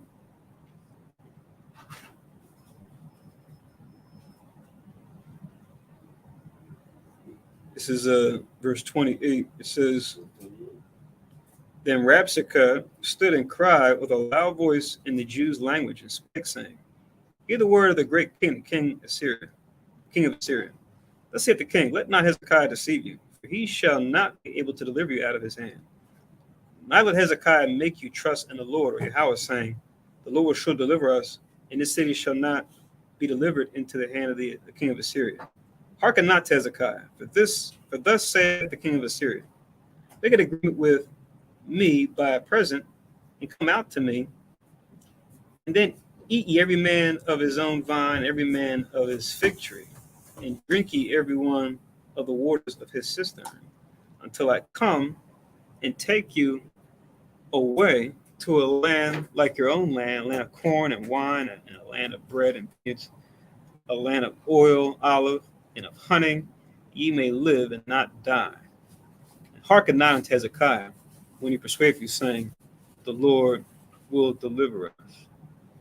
Have any of the gods of the nations delivered at all his hand, rather at all his land, out of the king of out of the hand of the king of Assyria? And he goes on. What does he say? I'll stop there. But he continues to boast after that. But yeah, him pretty much promising heaven on earth by taking the knee to the king of Assyria, which no, we only gonna have heaven through righteousness. First Kings 8, 18, 25. I'm got the numbers mixed up. First Kings 18 at 28 down to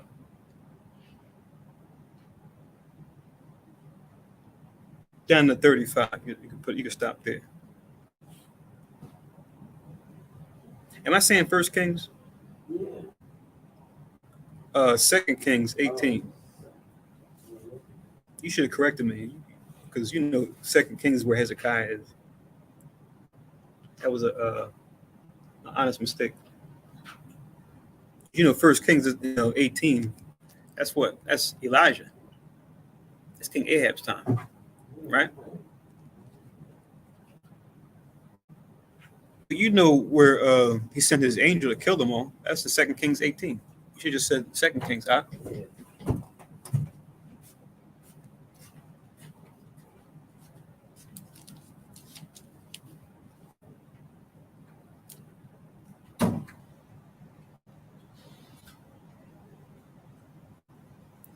Okay. Vine tree, fig tree. So back to First Kings. First Maccabees. Now I'm getting my first and seconds and books all mixed up now. First Maccabees 14, 13. There we go. Neither was there any left in the land to fight against them. Yeah, the kings themselves were overthrown in those days. Moreover, he strengthened all those of his people that were brought low. The law he searched out, and every contemner of the law and wicked person he took away. That contemner just it's an old English word. They don't use it that much anymore, but the base of that word just means the word contempt. It's folks that would have contempt. In this case of the law, he took away. So that's good. So took care of those sellouts, because remember they've been an issue going back to the beginning of Maccabees, right? Then went inside with the Greeks, built a gymnasium, a place to work out, right, in the nude, and all the other perversions the Greeks were into. You say Greek freaks, right? Freaky Greeks. Call the basketball freak. So what? That's what we call the basketball player.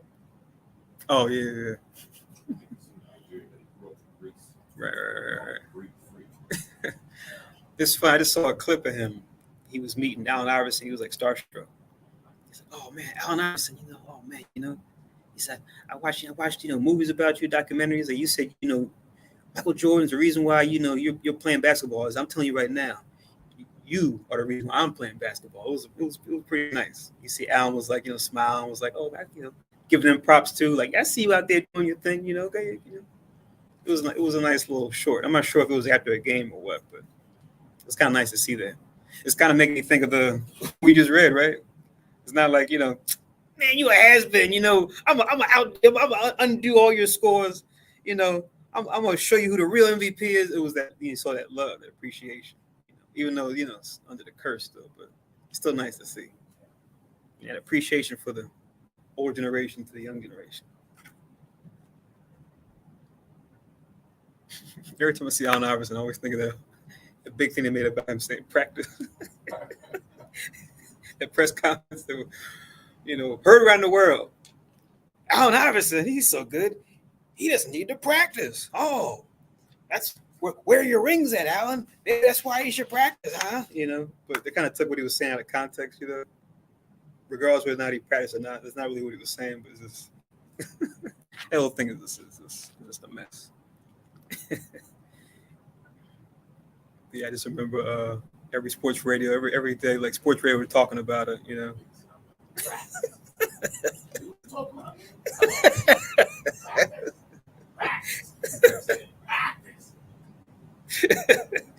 You had to be a sports person to know about Allen Iverson in practice. You knew about that. Couldn't get enough of it. But, thanks. He beautified the sanctuary and multiplied the vessels of the temple. Now, when it was heard in Rome, as far as Sparta, that Jonathan was dead, they were very sorry. But as soon as they heard that his brother Simon was made high priest in his stead and ruled the country and the cities therein, they wrote unto him in tables of brass to renew the friendship and league which they had made with Judas and Jonathan his brethren. We go back to the first Maccabees earlier on. We see them writing letters to the Lacedaemonians, right? But you go into a Lacedaemon, right? That name, that was the name of some like Greek king, right? He's supposed to be the son of Zeus. This is, what do you call it? Apocryphal story. It's not real, but it's kind of where the name came from. But it was the original name for what they called Sparta, right? As far as you go into the older Greek city-state maps, it was called Lacedaemon. That's you get Lacedaemonians. So Israel's been scattered. I'm sure there's there's probably different videos we could probably talk about, or different research we can do to go into who was where and when. But one thing we know is Israel was scattered, just like you had a number of Jews in Alexandria where they made 35% of the population. It's not a far stretch to say that you had Jews that were in Sparta as well, right? That were taken there during the Greeks taking rulership, right? As they took some of us into captivity, we spread throughout the Greek Empire. So, are these the same as, the Spartans that were there, a couple hundred years before? Probably not, right? But could we have gotten there and increased in numbers in that region? Sure. We were in Athens. We know that during the time of Paul. So why can we have been in Sparta too, right? But once again, it's not just where, it's also when, right? So when you can answer those questions, when you do certain research, you can kind of sort things out. I can go to Greece, going back to 1900 BC, and there wasn't no Edomites there. You go back far enough in Greece, it was Javan that was there, right? Japheth, right? Like we talk about the Trojan War and Troy and Sparta. That Sparta, that wasn't Israel. That wasn't Esau. That was Japheth that was there around that time still. So where and when you got to ask those questions. When you do research into certain places. Where is the place and then what time period? So you kind of have an idea of what nation was there, what nation was in power, and who had control over who, and who was taken where. Because nations, sometimes they go to a place on their own. Sometimes they're taken there as captives, and not just us. Because the heathen took each other captive on different occasions too. And the scriptures even prophesy that as well for the heathens going into captivity, even though they're not Israel. So, but yeah. It's not a stretch to say that Israel was in Sparta, at least at the later point of the Greek Empire, right? As the Greeks took power and took captives of other nations, we spread out. So you can pretty much say any empire that took us captive, you go to any of their major cities, whether it was the Persians, the Medes, the Greeks, the Romans, you go to their major cities, you're going to find who? Us there. Just like in the modern time. You look at America, Britain, France, Spain, you go to the main cities, you're going to find us there, right? In these modern times, scattered, right? Whatever tribe, right? Whether it be the Southern Kingdom tribes or Northern Kingdom tribes, you're going to find us scattered here in the Americas and even in parts of Europe too, to this day. So same thing.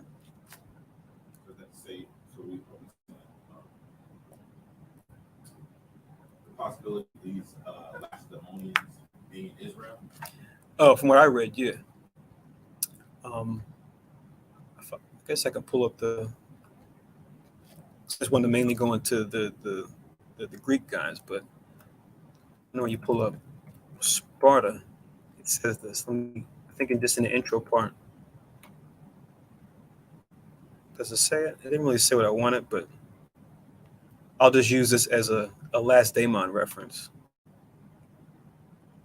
Let me just share the screen real quick since we're talking about it. So once again, back to Wikipedia. Make sure you guys can see it.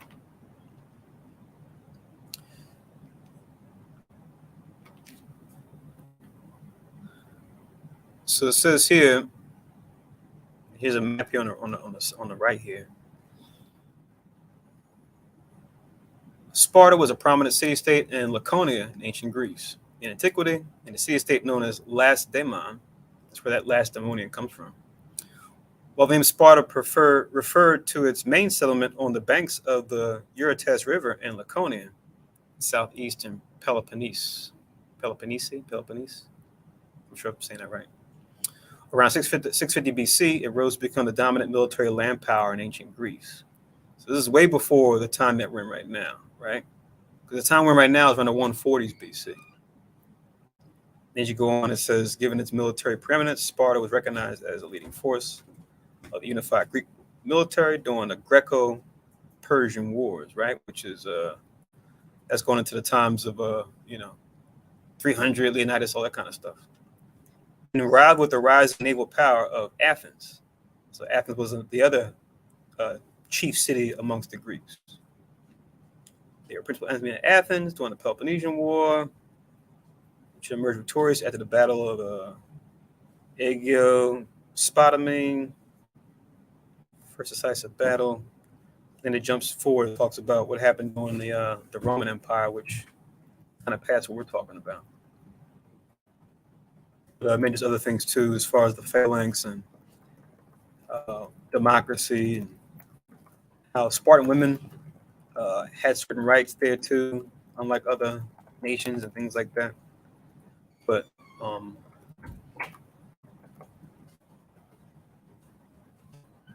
yeah. I think in the past, we read down in this chapter, it speaks about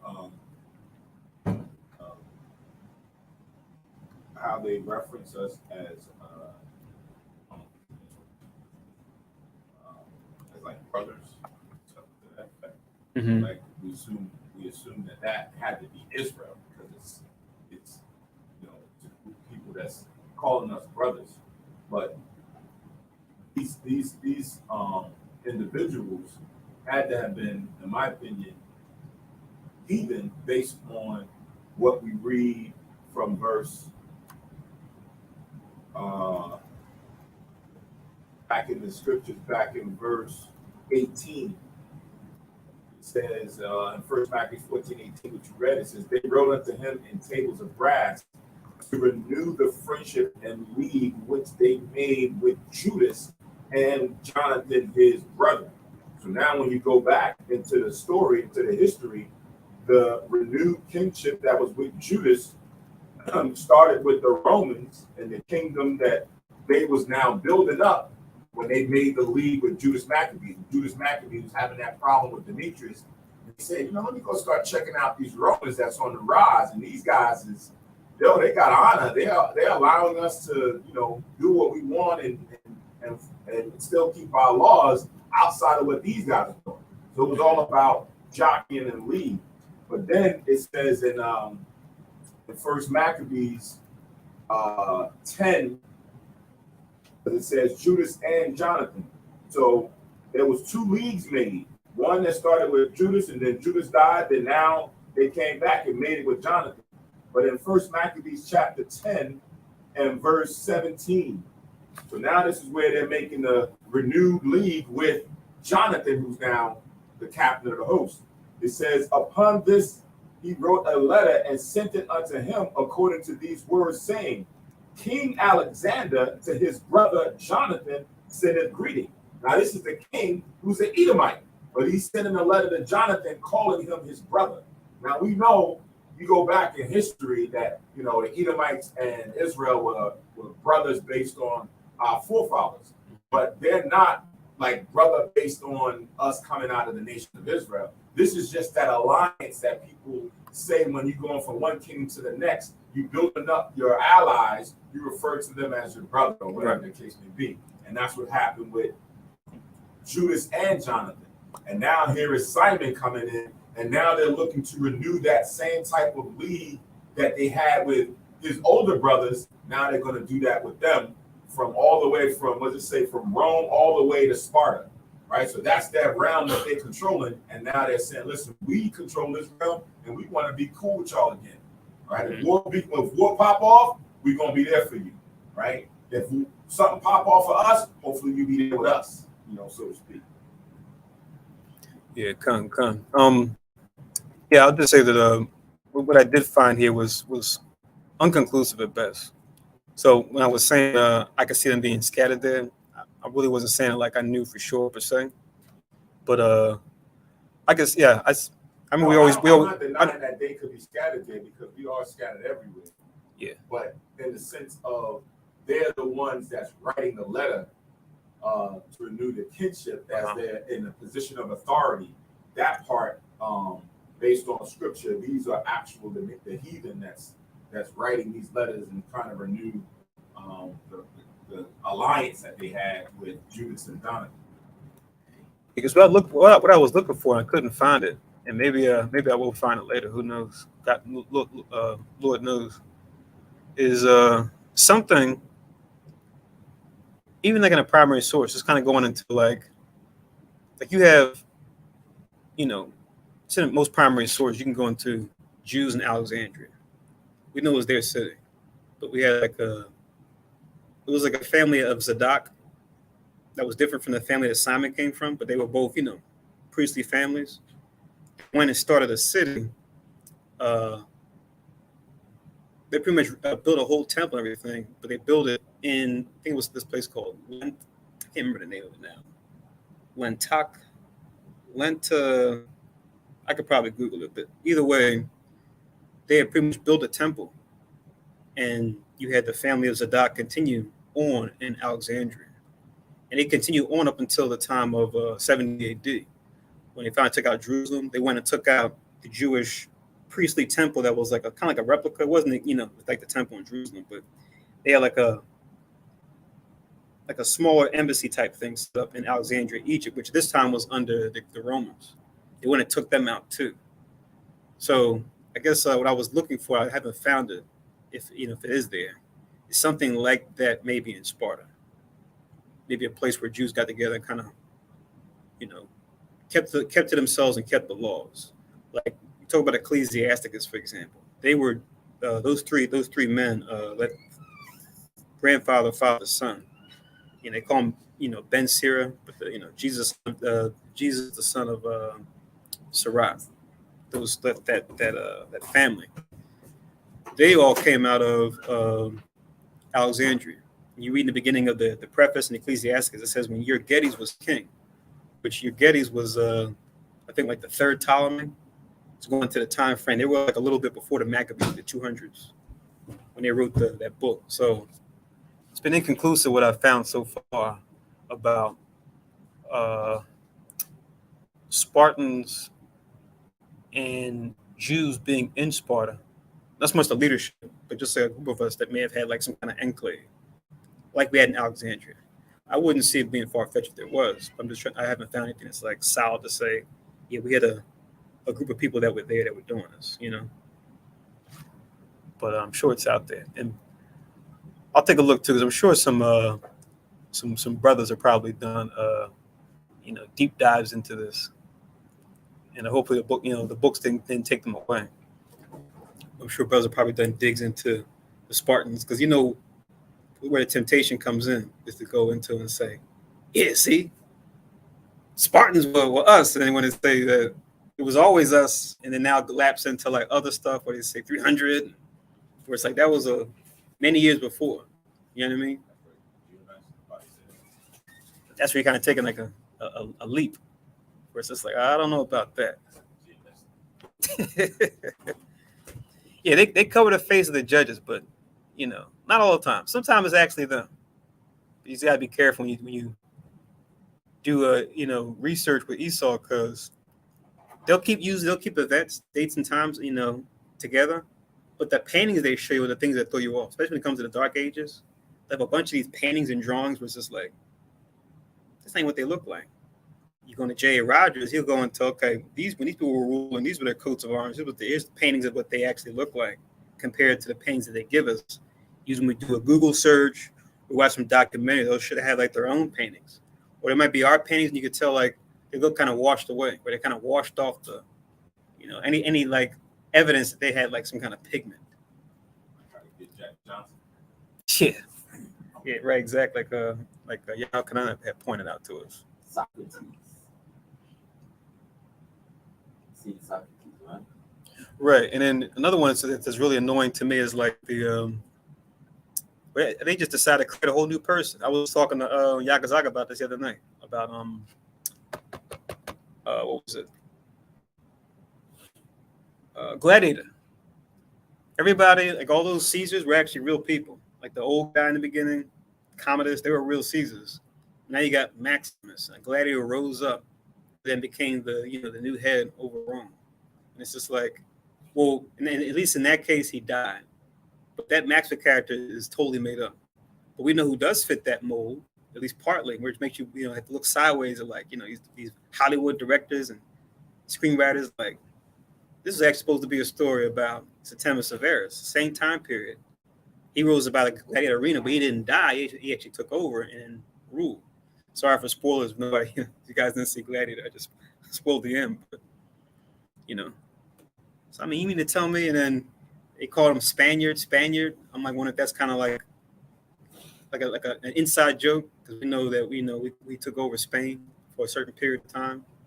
But they should have been saying not Spaniard. They should have been cheering Carthaginian. That's what they should have been cheering.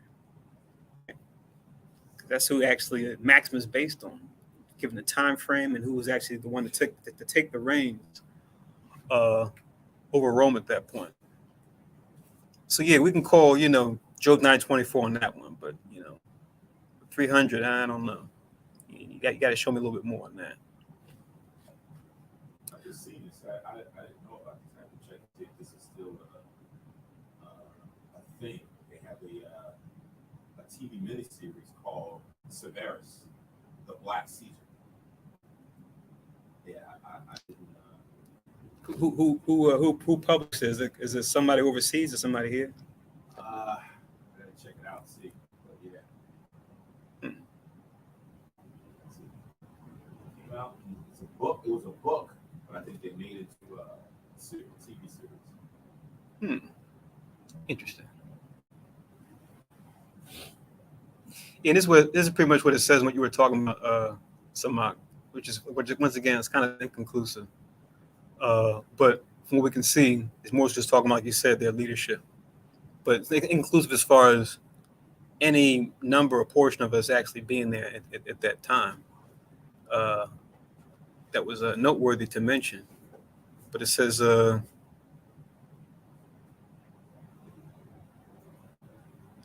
exchange of letters in the Deuterocanonical first book of Maccabees expressed a Jewish claim to kinship with the Spartans.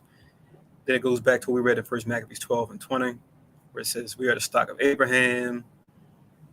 Since this is this comes to our knowledge, we shall do well to write unto us of your prosperity. We do right back again to you. Your cattle and goods are ours, and ours are yours. Like you were saying, just trying to build that bond to say, hey, we share common, ancestry. You go back far enough. Yeah. And it says letters were reproduced in a variant form by Josephus. This so-called Jewish historian Rappaport notes that the relation between the Jews and the Spartans expressed in this correspondence has, quote, intrigued many scholars, and various explanations have been suggested for the problems raised, including the historicity of the Jewish leader and the high priest Jonathan's letters to the Spartans, the authenticity of the letter of Arius to Onias, the high priest, cited Jonathan's letter, and the supposed brother of the Jews and the Spartans. He's clear that the authenticity of the reply letter of Arius is based on less firm foundation than the letter of Jonathan. other words, he's just saying his response letter, we have to question that even more than we might question Jonathan's letter. But, we know not to question what we see in scriptures when it comes to what we see that's written. So, once again, it's just, it seems like, best we can say, like you were saying already, was like wordplay and just trying to build rapport as opposed to make any legitimate claim and say, yes, we're brethren, but even, more than that, we come from the tribe of this, or something more specific. But yeah, I'll keep looking and see if I can find, like, I guess, any cities, any enclave of us, because you can find a lot of, like I said, with Alexandria as another example. They said we were like 35% of the city. But anyway, reading on in 1 Maccabees 14,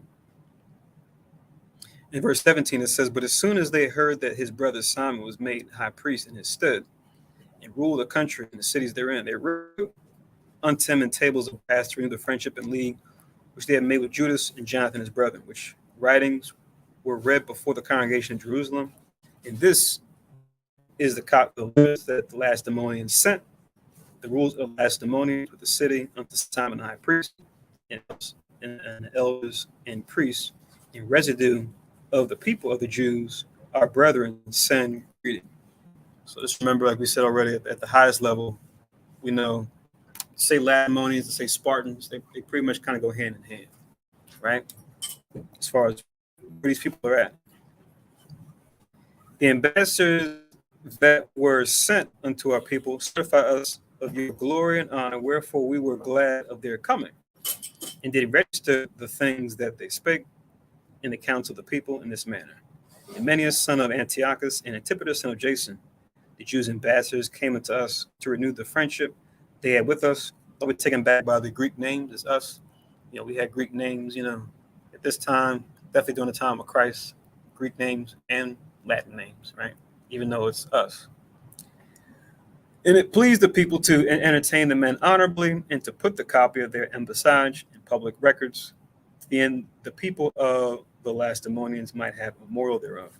Furthermore, we have written a copy thereof unto Simon the high priest. After this, Simon sent Emenius to Rome with a great shield of gold of 1,000-pound weight to confirm the league with them." So Rome, an upcoming power, right? Coming on the scene. They aren't the dominant empire as of yet, but we're establishing this league with them at this time, right? Which, would build into, like I said, from this time going to about 150 years later into the time of Christ. Everything that was going on in the time of Christ, was birthed out of what's these different things that are happening right here. You could even see like the whole Pharisees, Sadducees connection with the Roman leadership. They could probably trace it back to the events we read here with the Hasmoneans and Simon and his brothers, right? So you could make a direct line between that and the whole Sanhedrin that came about, that those many years later were born from this alliance.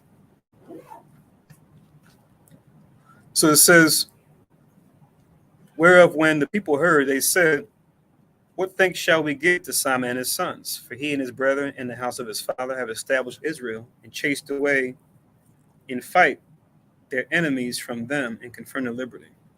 So then they wrote in the tables of brass, which they set upon pillars in Mount Zion, and this is the copy of the writing.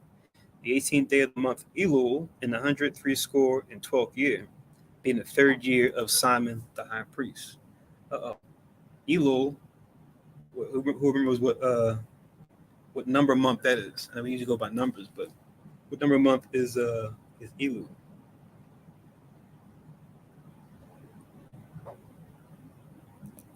I remember you did that class on it a while ago. Kahan, remember you were breaking down 12 months, the number of months, but then the names that they went by as far as what the Greeks called them. What do you pronounce it? E-L-U? E-L-U-L. Yes. On the head of that 12 months. Well, when you find that proof, let us know. As I read on, it says,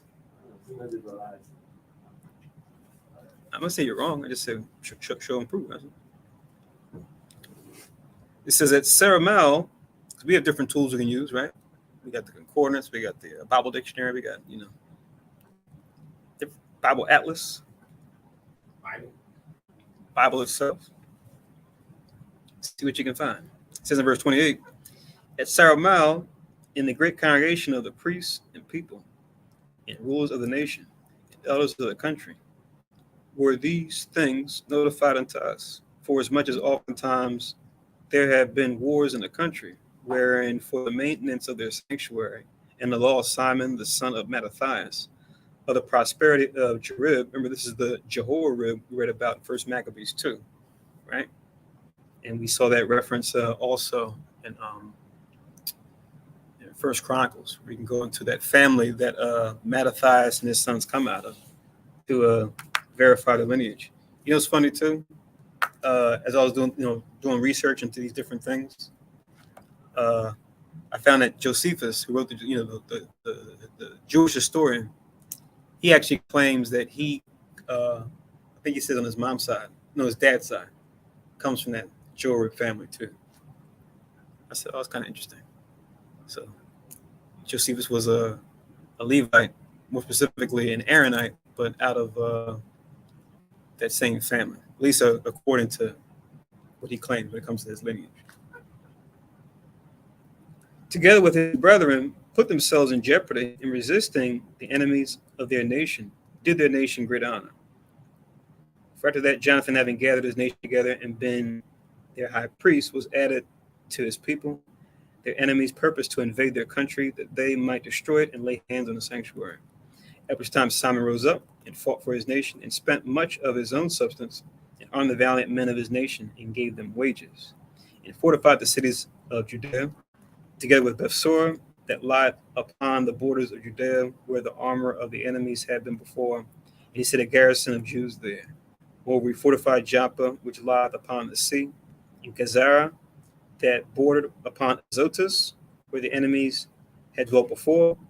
But he placed Jews there and furnished them with all things convenient for the reparation thereof. Well, reparations in the scriptures, reparations. But, reparations of a different time, right? But we looked on that map earlier, last chapter, where we saw those cities are all on the West Bank, on the Mediterranean side of Israel, those cities. It says, the people thereof, seeing the acts of Simon, and unto what glory he thought to bring his nation, and made him their governor and chief priest, because he had done all these things, and for the justice and faith which he kept to his nation, and for that he sought by all means to exalt his people. Makes you think too, when we read Solomon about every man sat under his vine and fig tree. You can always see that reference being made when it comes to a nation being, I guess, in its prosperity. You'll see mentions being made to like cities, especially cities being set up for trade, because I know they were used for trade before, ancient times. It's kind of also like another kind of comparison. You look at like, say, during the reign of like Solomon, for example, where he had those cities under his control and he was doing trade with other nations, right? And the time of peace and the time of building ourselves up, because with any time of prosperity, it has to be for any nation to have prosperity, they have to be producing things, trading things. They have to have surplus in order to increase, to build themselves up. So you always see these kinds of things being mentioned when we talk about the prosperity of any people, whether it be our people or any other nation. The people thereof, seeing the acts of Simon, and unto what glory I read that, 36, for in his time things prospered in his hands, so that the heathen were taken out of their country, and they also that were in the city of David in Jerusalem made themselves a tower, out of which they issued, and polluted all about the sanctuary, and did much hurt in the holy place. Right? Once again, that tower being made mention and being a significant thing to take back, just shown because that was a key city for us, right? Being, in the capital, and then being, named after David when he took it over originally. To take that back was a very important not only in logistic wise, but even symbolic wise. It's very important to take that back. 37, but he placed Jews therein and fortified it for the safety of the country and the city, and raised up the walls of Jerusalem, right? So protect Jerusalem, right?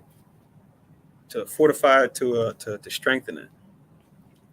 King Demetrius also confirmed him in the high priesthood according to those things, and made him one of his friends, and honored him with great honor, for he had heard say that the Romans had called the Jews their friends and confederates and brethren, and that they had entertained the ambassadors of Simon honorably, right? So word got around even from the Romans about how great the Jews were and how great these Hasmoneans are, Judas, Jonathan, and Simon. Also, that the Jews and priests were well pleased that Simon should be their governor and high priest forever until there should arise a faithful prophet. It's kind of weird because I saw in more than one place different researchers, right, reading like different Wikipedia and then the source that they quote. They were trying to say that this was like a reference or indirect reference to Psalms 110, where it says, "Thou art priest forever after the order of Melchizedek." Trying to say that they accredited that to him until some other prophet will come. I guess being the Christ. But I just think that's kind of interesting how they make that reference to this verse here. I don't know.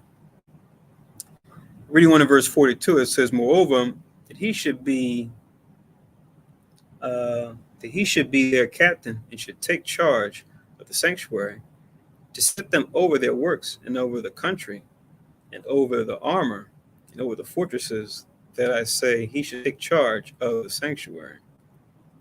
Besides this, that he should be obeyed of every man, and that all the writings in the country should be made in his name, and that he should be clothed in purple and wear gold." So he's kind of doing like an overlap, if you will. Now, David didn't do this. I think at best, maybe David wearing an ephod. That might have been like the closest kind of indirect reference to him, kind of like giving credence to the priesthood. But I think with this time with Simon and those that came after him, he became kind of like he was the high priest already. He kind of became like a ruler too, in a sense, like not to say he's trying to replace the Davidic line of kings, but he was kind of like a king / high priest. We go into the history behind it, which is kind of interesting. But I guess not too far off, because those are two like chief positions. Even if you just had the position by itself, you still kind of looked at as a person to guide the nation. Like even before this history, I think about when we came out of the Persian Medo captivity. You had Zerubbabel, son of Shealtiel, and Jesus, son of Josedek, two representatives that came from that line of kings and priests. And then later on, with the next wave of exiles that came out, you had Ezra and Nehemiah. Ezra being out of the line of priests, and then Nehemiah being out of the line of kings as well. And both kind of taking that role of like leadership, not stepping on each other's toes, but just kind of taking on that role of leadership for Israel as we're coming back into the land and learning what we forgot. Say we can not get kicked out again, like the Most High would have it, happen later due to our disobedience.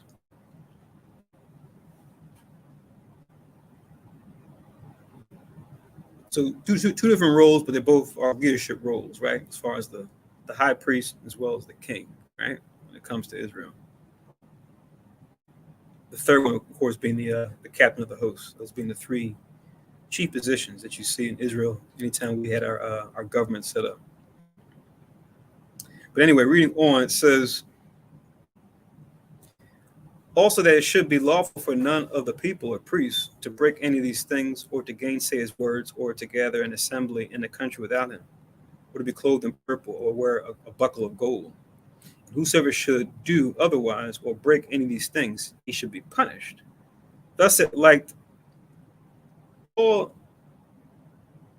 the people to deal with Simon, and to do as hath been said. Then Simon accepted thereof, and was well pleased to be high priest and captain, and governor of the Jews and priests, and to defend them all. Right?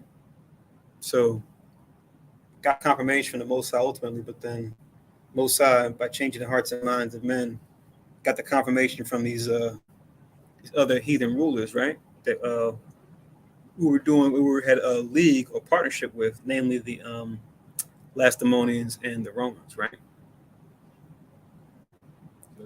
It's interesting as you read this about Simon, the position that he had, which sets him apart from a lot of people, a lot of great figures before them, to now be the high priest and captain of the host. He's pretty much captain of the host of Israel, right? Governor of the Jews, captain of the host. He's taking that position, both of them at the same time, right? Even though the Lacedaemonians, wrote this in their letters, being the authoritarians at that time, to say, hey, this is what they're establishing. But he's taking that role, which, prior to it, like really never fell on one person. We know ultimately it's Yahushua.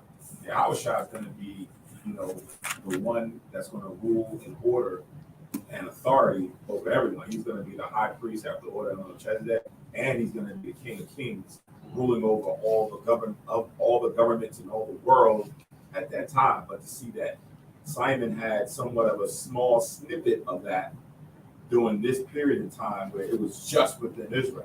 Like, he didn't go and rule in Rome and go and rule in Babylon and go and rule, but this was just something that he held over within Israel. Yahushua is going to do it the world over, but it's interesting to see that he held those titles at that time. Yeah, kind of.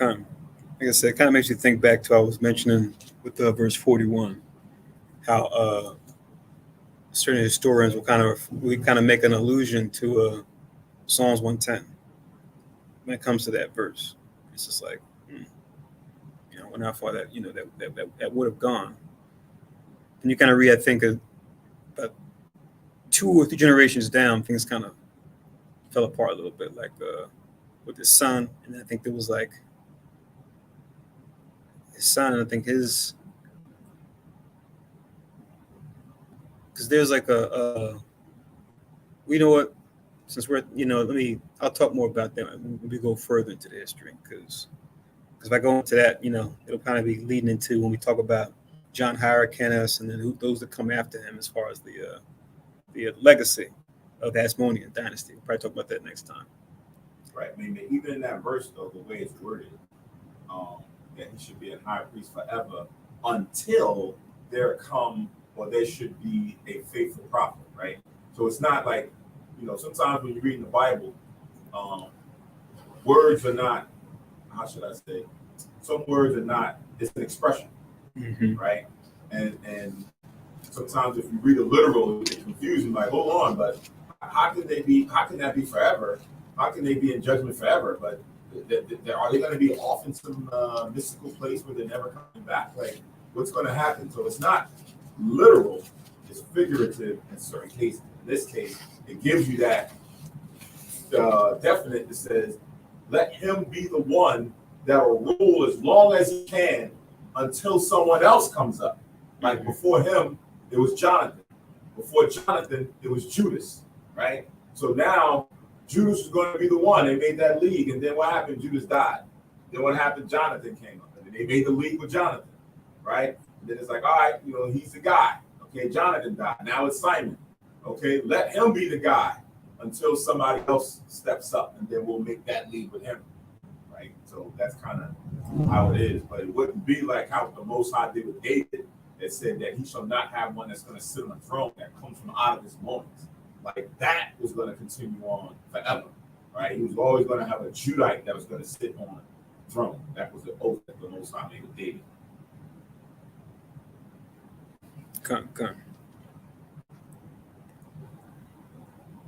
So, verse 48, it says, "They commanded that this writing should be put in tables of brass, and that they should be set up within the compass of the sanctuary in a conspicuous place.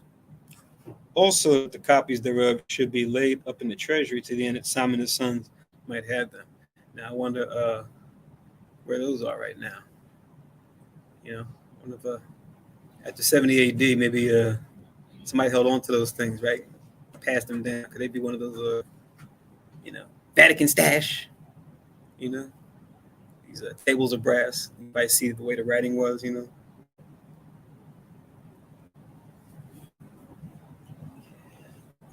among other things. But just the fact that it's in brass, but it's it should be able to stand the test of time, even if it got rained on and whatnot, she'll still be able to. She'll be able to look at it and read it, as opposed to things be written on like papyrus, stone. Stone can sometimes get weathered away, but tables of brass. It's like that's gonna stand the test of time. I mean, over the time you have like wars and invasions and all of these things, stolen goods, and drop goods, and so on and so forth. But just like the Ark of the Covenant, they're looking for it. That's hid for a special time. Well, I'm talking about these though. Yeah, these, because archaeologists, they keep digging these things and looking for all of these things.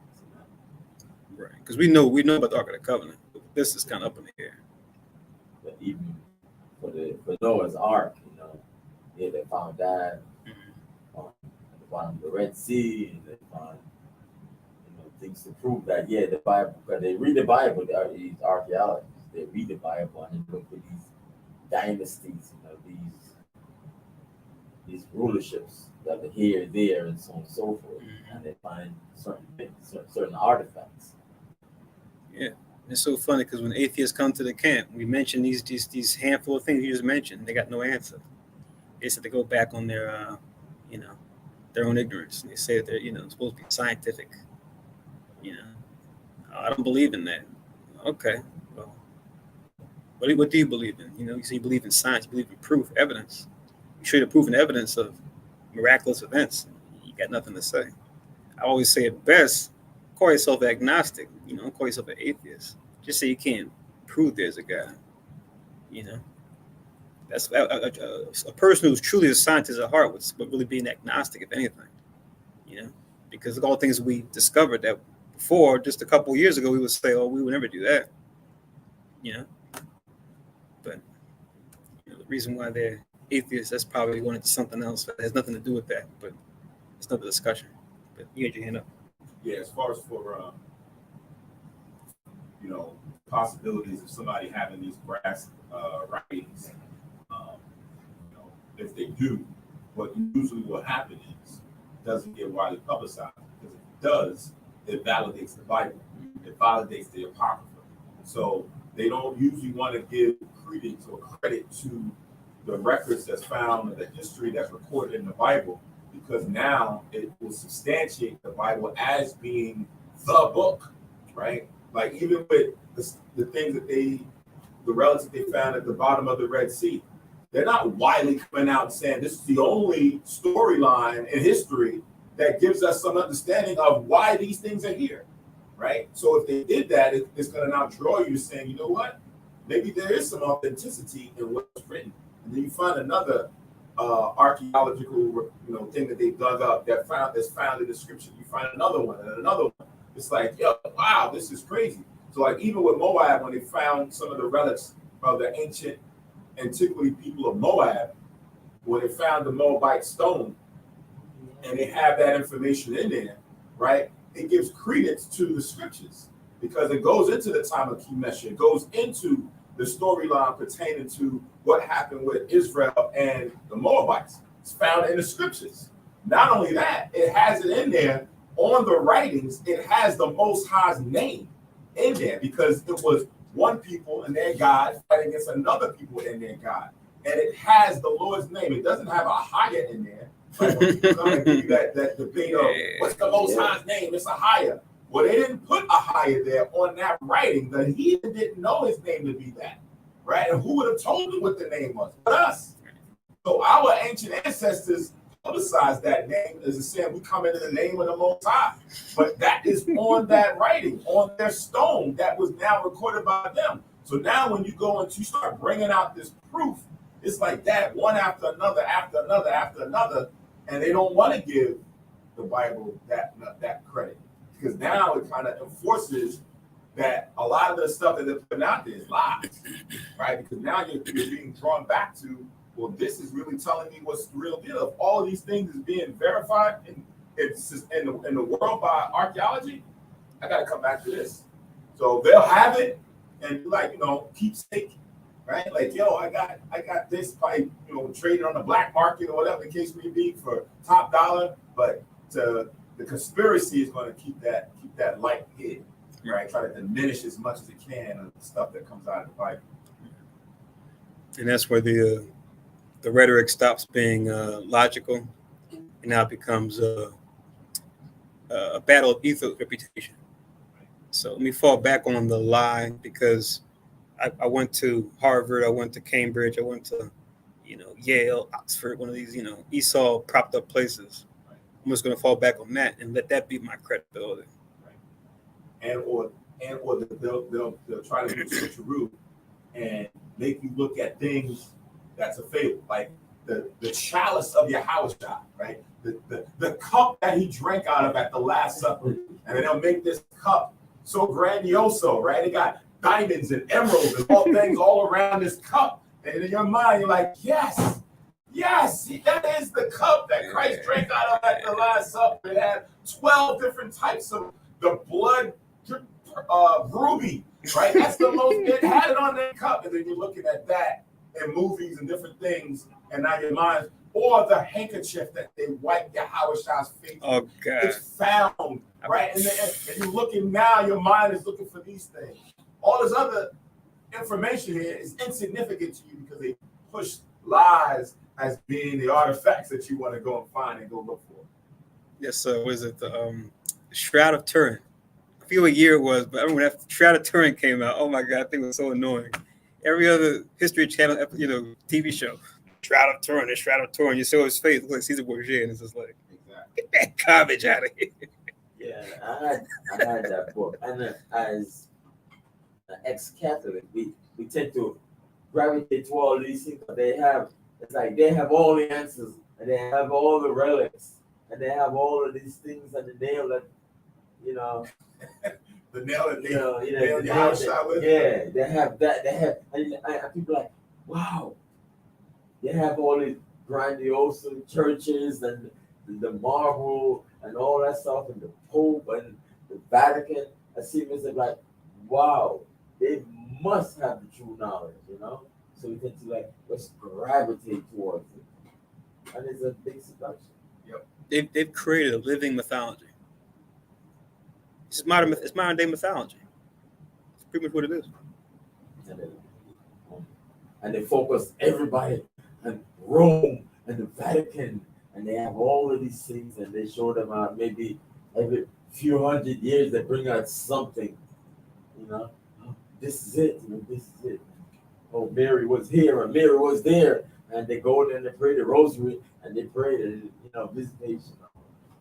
Surprised they didn't come out with they found the cross that Christ was crucified on, because there was an inscription written at the bottom of the cross that signified that it was him. And now they found it, and now it's sitting up somewhere. And what happens? It becomes a great tourist attraction, generating billions of dollars because everybody wants to come and look at the cross that he actually died on. If they found that, what will come next. Now I'm thinking like they go was it Jurassic Park? They go Jurassic Park mode, right? Because what are they gonna do now? Get the blood off the edges, and then see if they can get the DNA, and then get the blood, get the DNA from the cross, and then try to clone our Lord and Savior. You know what I mean? That's the next step. And they probably say that that's what they're going to do, and then whatever the clone comes out, it's going to come out looking like Caesar Borgia. How convenient! These bastards. Yeah, man. Wow. It's funny you guys mentioned relics. I see your hand because they say during Hitler's Germany, they even kind of make references to it now, but on Hitler's rise, they say that they were searching for, they call it the spear of destiny. But what the spear of destiny is supposed to be is this relic. It's supposed to be the spear that whoever the Roman soldier was that pierced Christ's side. They said he used it to pierce his side, right?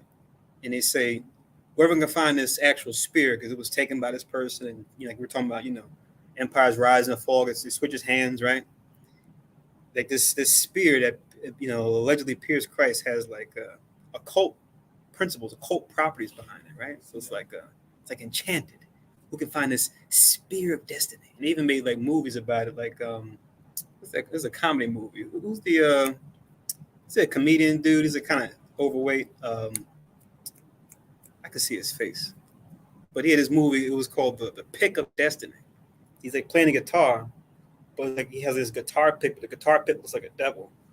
It has like a devil face on it. And he's like playing the guitar, he's talking about the pick of destiny. We found a pick of destiny. And it's like it's making a reference back to the spear of destiny concept. This thing that pierced Christ. So though, you'll see it in the movie and think, oh, that's funny, that's cute. But it's just another example, like them trying to mock Christ again, Yeah, you come back to the shore of Torah, and they said, oh, the corners are burned because it was in a container and there was a fire and they saved it. And even when I first come to the truth, I had the book. I said, what about, I tried to talk to the brothers about the book, the book, the shore of Torah, and they just ignored me. Prove all things, right? Like, oh, wow. But Esau he has a good story, though. Good story to deceive the masses. Yeah, he's got to stick to it, especially at this point. Can't let folks know that it's all been a con all this time. And one more thing, and even the Ethiopians, they have a good story too. Like they have the Ark of the Covenant. Only they can see it and they can have it, and they can't show anybody else. And they have a good story over there, Come, but we know the truth though, because we have it right here, right? We're gonna read it in the Sabbath service, a couple Sabbaths from now in 2 Maccabees. We're gonna find out who the last brothers were that saw the Ark of the Covenant, so we can prove that to be a lie. One last comment, unless you guys have any more. But did you mention the Samak? You mentioned earlier about the Holy Grail, right? And then they'll go into like the Merovingian dynasty, and Jesus and Mary Magdalene had children. That's supposed to be the Holy Grail, whatever. But that's what that Dan Brown book supposed to be going into that story, which is a lie too. But you got me thinking about the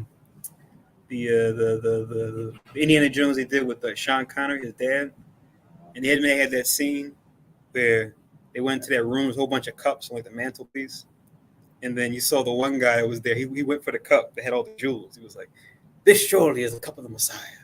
Of course, Indiana Jones, he's always reading. He grabs the one. This looks like a simple cup. It's like a simple carpenter's cup. He's like, "This is the cup." And the next door opens up. He's like, "How did you know?" And he's like, "He's a carpenter." It's like how they did that. There's some other thing too where they had to step on these stones, and it was like something like the J versus the Y. And it was like he knew not to step on one stone because it was like he's like the letter J hadn't been invented yet, so that's why I knew to step on the Y, something like that. After it's been a year since the Y. I remember watching it as a kid, it's kind of going like, huh? I'll not go back to it, probably like, oh, I see what they did there. But I remember that scene. I just forget how it was set up. But they brought that knowledge about the J coming later. That's why he said, we say Jehovah now, but it wasn't that back then. So he knew what's like stone to step on and say they can get to like the next area, But, it's funny they hide those little tidbits in those movies. You kind of you gotta give the side eye to them. Spielberg and the rest of these guys, like, what do you mean by like that meme? What do you mean by that? Or how much do you know?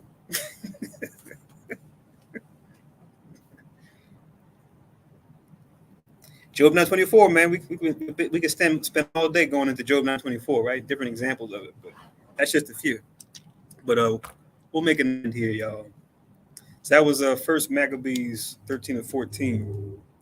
So we just did the Apocrypha, which means Old Testament again.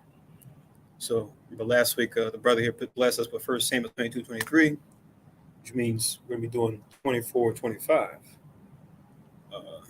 next Sabbath. So once again, 1 Samuel's 24 and 25. Salakia. 3 weeks ago, the brother here blessed us with the breakdown of the 1 Samuel 22 and 23. So now we're going to be going into 1 Samuel's 24 and 25. All right. So with that, we'll say, Shar Shabbat. Continue to watch and pray as we get close to that day that Christ make a second coming. Hope everybody was edified by what we discussed and things we brought out, and even maybe were spark different questions, right? Different areas that you may consider doing research into as well. Because as people think about the scriptures, while we go into the scriptures to find answers, which we do find answers, scriptures also are great at spawning new questions, right? New areas to look at, new ventures to go into, right? To gain more insight as the Most High would allow it, being guided by His Spirit to find out more things. And just always just be, reminded that it's always a process. You may not be able to figure out everything right at once, but just be consistent. You'll be surprised. The Most High will just open up things to you. He'll have you stumble on things. You'll be like, oh, wow, look at this book, look at this article, look at this, current event, or this artifact. You'll just kind of fall into things. But it's a process because the Most High He wants to make sure that He's proving us so that we'll make too much of history books and archaeology and artifacts, but that we make the most of His word. By our trust in the word, He'll lead us to these things. And then we only glorify these things we find because they glorify His word anyway. And that we can use these things as tools, as methods to then bring our people into the world that are caught up in those things into the truth, right? Like Paul tells us, right? Let all things be done to edify, right? That's what it's about. So it's not so much, I found this book. It's about, I found this book that has some history that we could probably use to bring more people into the truth that are on that wavelength, That should be the motivation. That's why Paul says this. I quoted it, but I'll just read it real quick. This is in 1 Corinthians 14. 1 Corinthians chapter 14.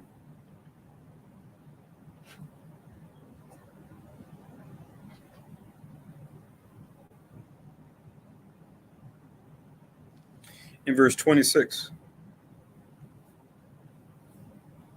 it reads, how is it then, brethren, that when you come together, every one of you have a psalm, have a doctrine, have a tongue, have a revelation, have an interpretation?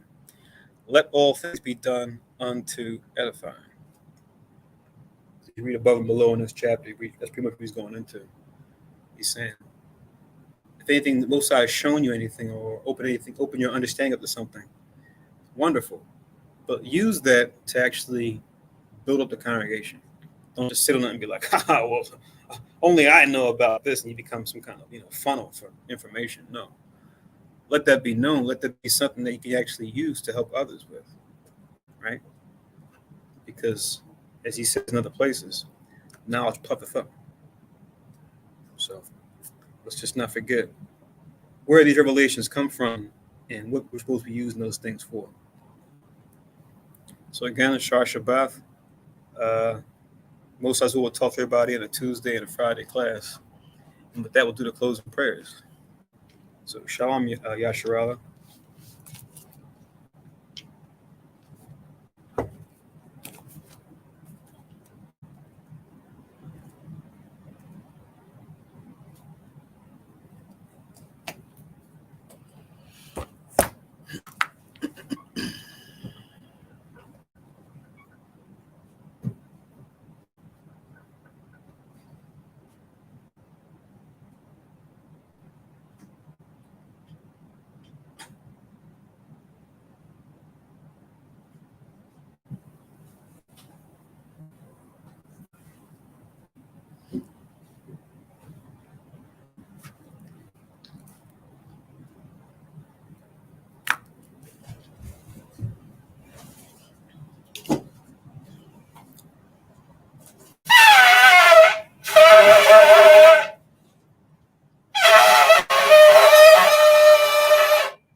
Baruch Yahweh by Hashem Yahweh Shai, Asheraneth and Al Parya, Gapin Thwada Aman.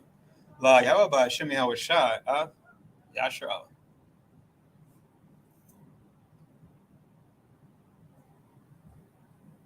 English translation again. Blessed are you, Yahweh, in the name of Yahweh Shai, that gives us the true divine, thank you, so be it. To Yahweh, in the name of Yahweh Shai, with Israel.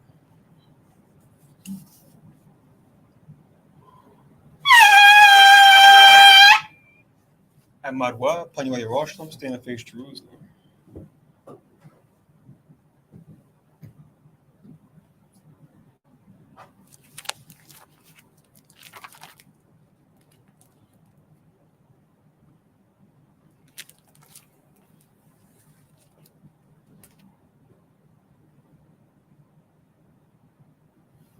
Yahweh, Ba'ashem, Yahweh Shai, Babakushai, Shemai, Lanawa, Aithad, Yemyan, Aithad, Shalak, Ma'ika Allah, Walla Allahayim, Taswadakin, La, Shema Al, Barak, Rapah, Magan, Wakhaziyak, Banya, Yasha Allah, Washalak, Lanawa, Rabiam, Kakama, Rabiam, Da'if, Rabiam, Bayanad, Rabiam, Sabalanwa, Rabiam, Amawan, Rabiam, Aqua, Rabiam, Ahabiam, Rabiam, Haganah, Rochanaya, Wasalak, Kal, Katayamnawa, La Akim, Wa Akua, Wayasha'ala, Damyad, Waiwalam, Ba'asham, Yahawashad, the water, Aman.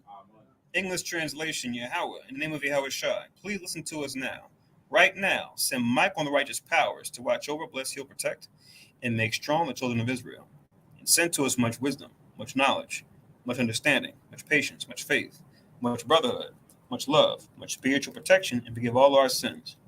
For the brothers, sisters in Israel, always and forever, in the name of Yahweh Shai, thank you, so be it. Four Corners Prayer. Yahweh, Ba'ashem, Yahweh Shai, Barak Nawa, Yasha Allah, Wabak Yasaparim, Shema, Yasharele, Yahweh, Elohai Nawa, Yahweh, Akhed. English translation, we said, Yahweh, in the name of Yahweh Shai, bless us in Israel in the house of books. And then we said, Hear, O Israel, the Lord our God is one Lord. So with that, we'll say, Manakah Tawab, since the afternoon. Good afternoon. Wa, Ashar Shabbat, and happy Sabbath day. Enjoy your week, Israel. Continue to watch and pray as we get close to that day. Christ making his second coming.